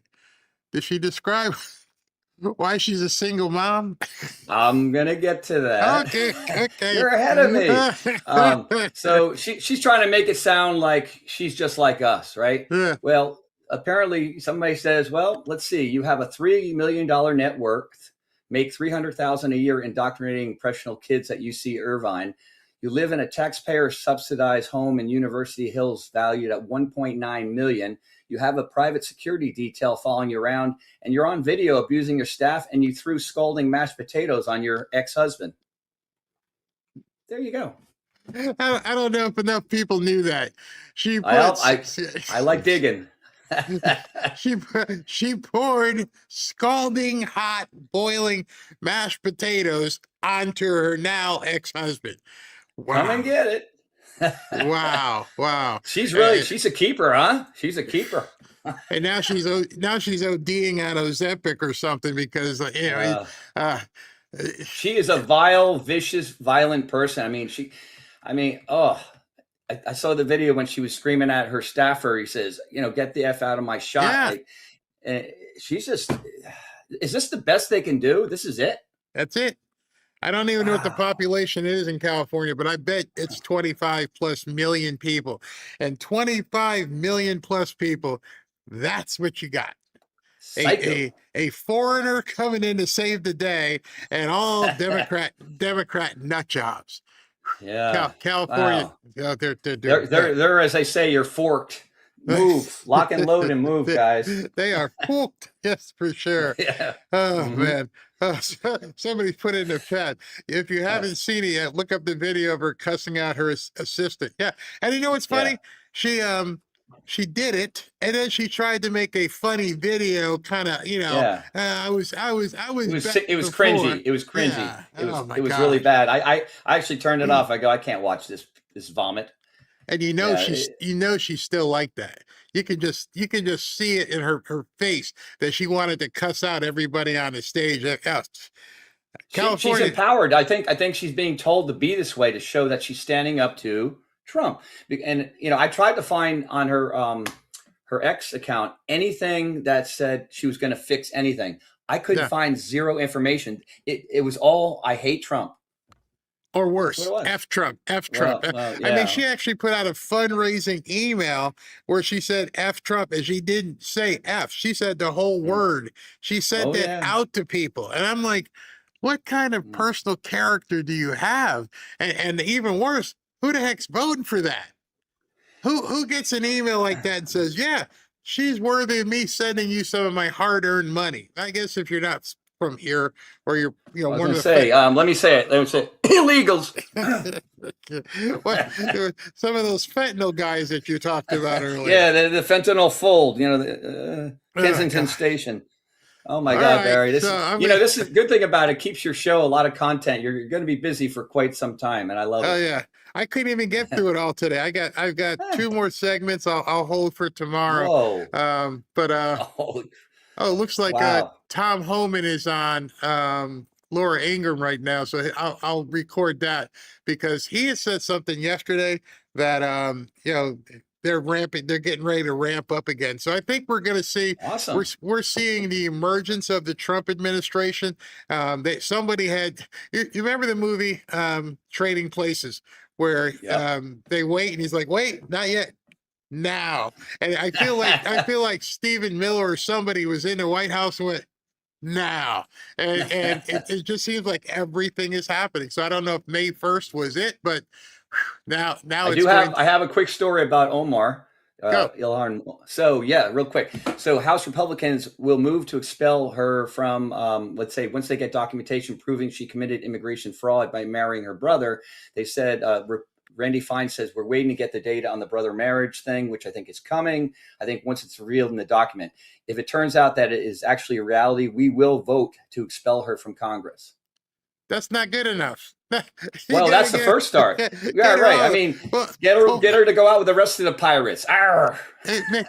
Tom Homan knows where to pick her up. Just go. If she's not supposed to be here, all the stuff in Congress can come after. She can do it by Zoom from Somalia or something. Get her out of here. Well, all right, it signifies, it lets people know that no one's above the law. We need something to show people. Put some fear into these people. And did you see PayPal? PayPal said that she is negotiating with people to bring oil to Cuba. I'm like, who in the hell are you? Isn't that against the law? I think that there's a law saying you can't do that. That's a crime. So they're getting desperate. When you get desperate, whether it's in your personal life or your marriage or your job, you make mistakes. You do stupid things. And right now, we're sitting back and watching these people just lose it. They don't know what to do. They're not known for doing a lot of smart things. That's for sure. So, yeah. All right. Well, have a good night, Barry. Thank you. All right, everybody. Let me do super chats if there's anything in here, and I will go ahead. Yeah, I've already got. I'm wondering. I don't get it until tonight, where President Trump does tomorrow his schedule. But like I said, I had a whole bunch of content just waiting for today, and boom, he showed up and did not one but two events. So I have made my commitment to make sure I cover Trump events, and then I will do news and stuff afterwards. So that's what I do. All right. So anyway, let's look at this. And my buddy Fikowski, you should be getting your hat like any day. Posted. Thank you. Christine O'Brien, thank you very much. Fikowski, almost there. Brad, Hoosiers win again. Trump 100 Dems, 0. Mark, what did the Trump hand say to the Dems face? I like that slap. Mountain Goddess, why doesn't anyone ever bring up the Iranian and Pakistani nationals that infiltrated the Secret Service in 2020 and finally got caught in 2022 on Joe Biden's Kamala detail? Probably because they're already been dealt with. Mountain Goddess again, thank you. Doesn't anyone else notice the pattern with these loudmouth women in power positions? They keep getting busted for their nefarious deeds. You have to wonder, you have to go back to it and just wonder why they keep picking these obviously unqualified bad people. I mean, you know how they always complain about Trump and they call him bad and everything else. Well, they've looked into his past every way, twice through Sunday, and they can't find anything. And so you have to wonder how these people would hold up to that type of scrutiny. That's probably why they're freaking out. Cheers up. Hey, brother, if Omar goes down, she's going to take the Dems with her. I bet you're right. One Dem tried to stop it and she got dirt fast. That was the lady from Minnesota. Yep. Wait to hear how that ties into everything. Ernest, cotton pick and spell check. Jerry Lee Lewis said a whole lot of shaking going on. Indeed. Making Blankenship, maximum MAGA warfare everywhere and all the time. Thank you and the moderators for keeping us informed. Thank you. And yes, we have to be ready to not take any prisoners on our side. Take no prisoners, expect no mercy. We're not done. Indiana was fine. You know what's coming up real soon is Thomas Massey in Kentucky. There's a whole lot of different things happening, and we push your friends in Kentucky to get out there. That's for sure. Chiosop again, pandering to their base, the illegal vote. Yep, at least they were honest and said it. Said it on national television. The only real reason those businesses were operating was because of the illegal dollars. More importantly, because of our tax dollars, tax money launderers. Yeah. So they opened them specifically to cater to them. You're right. Adam. Is that Adam?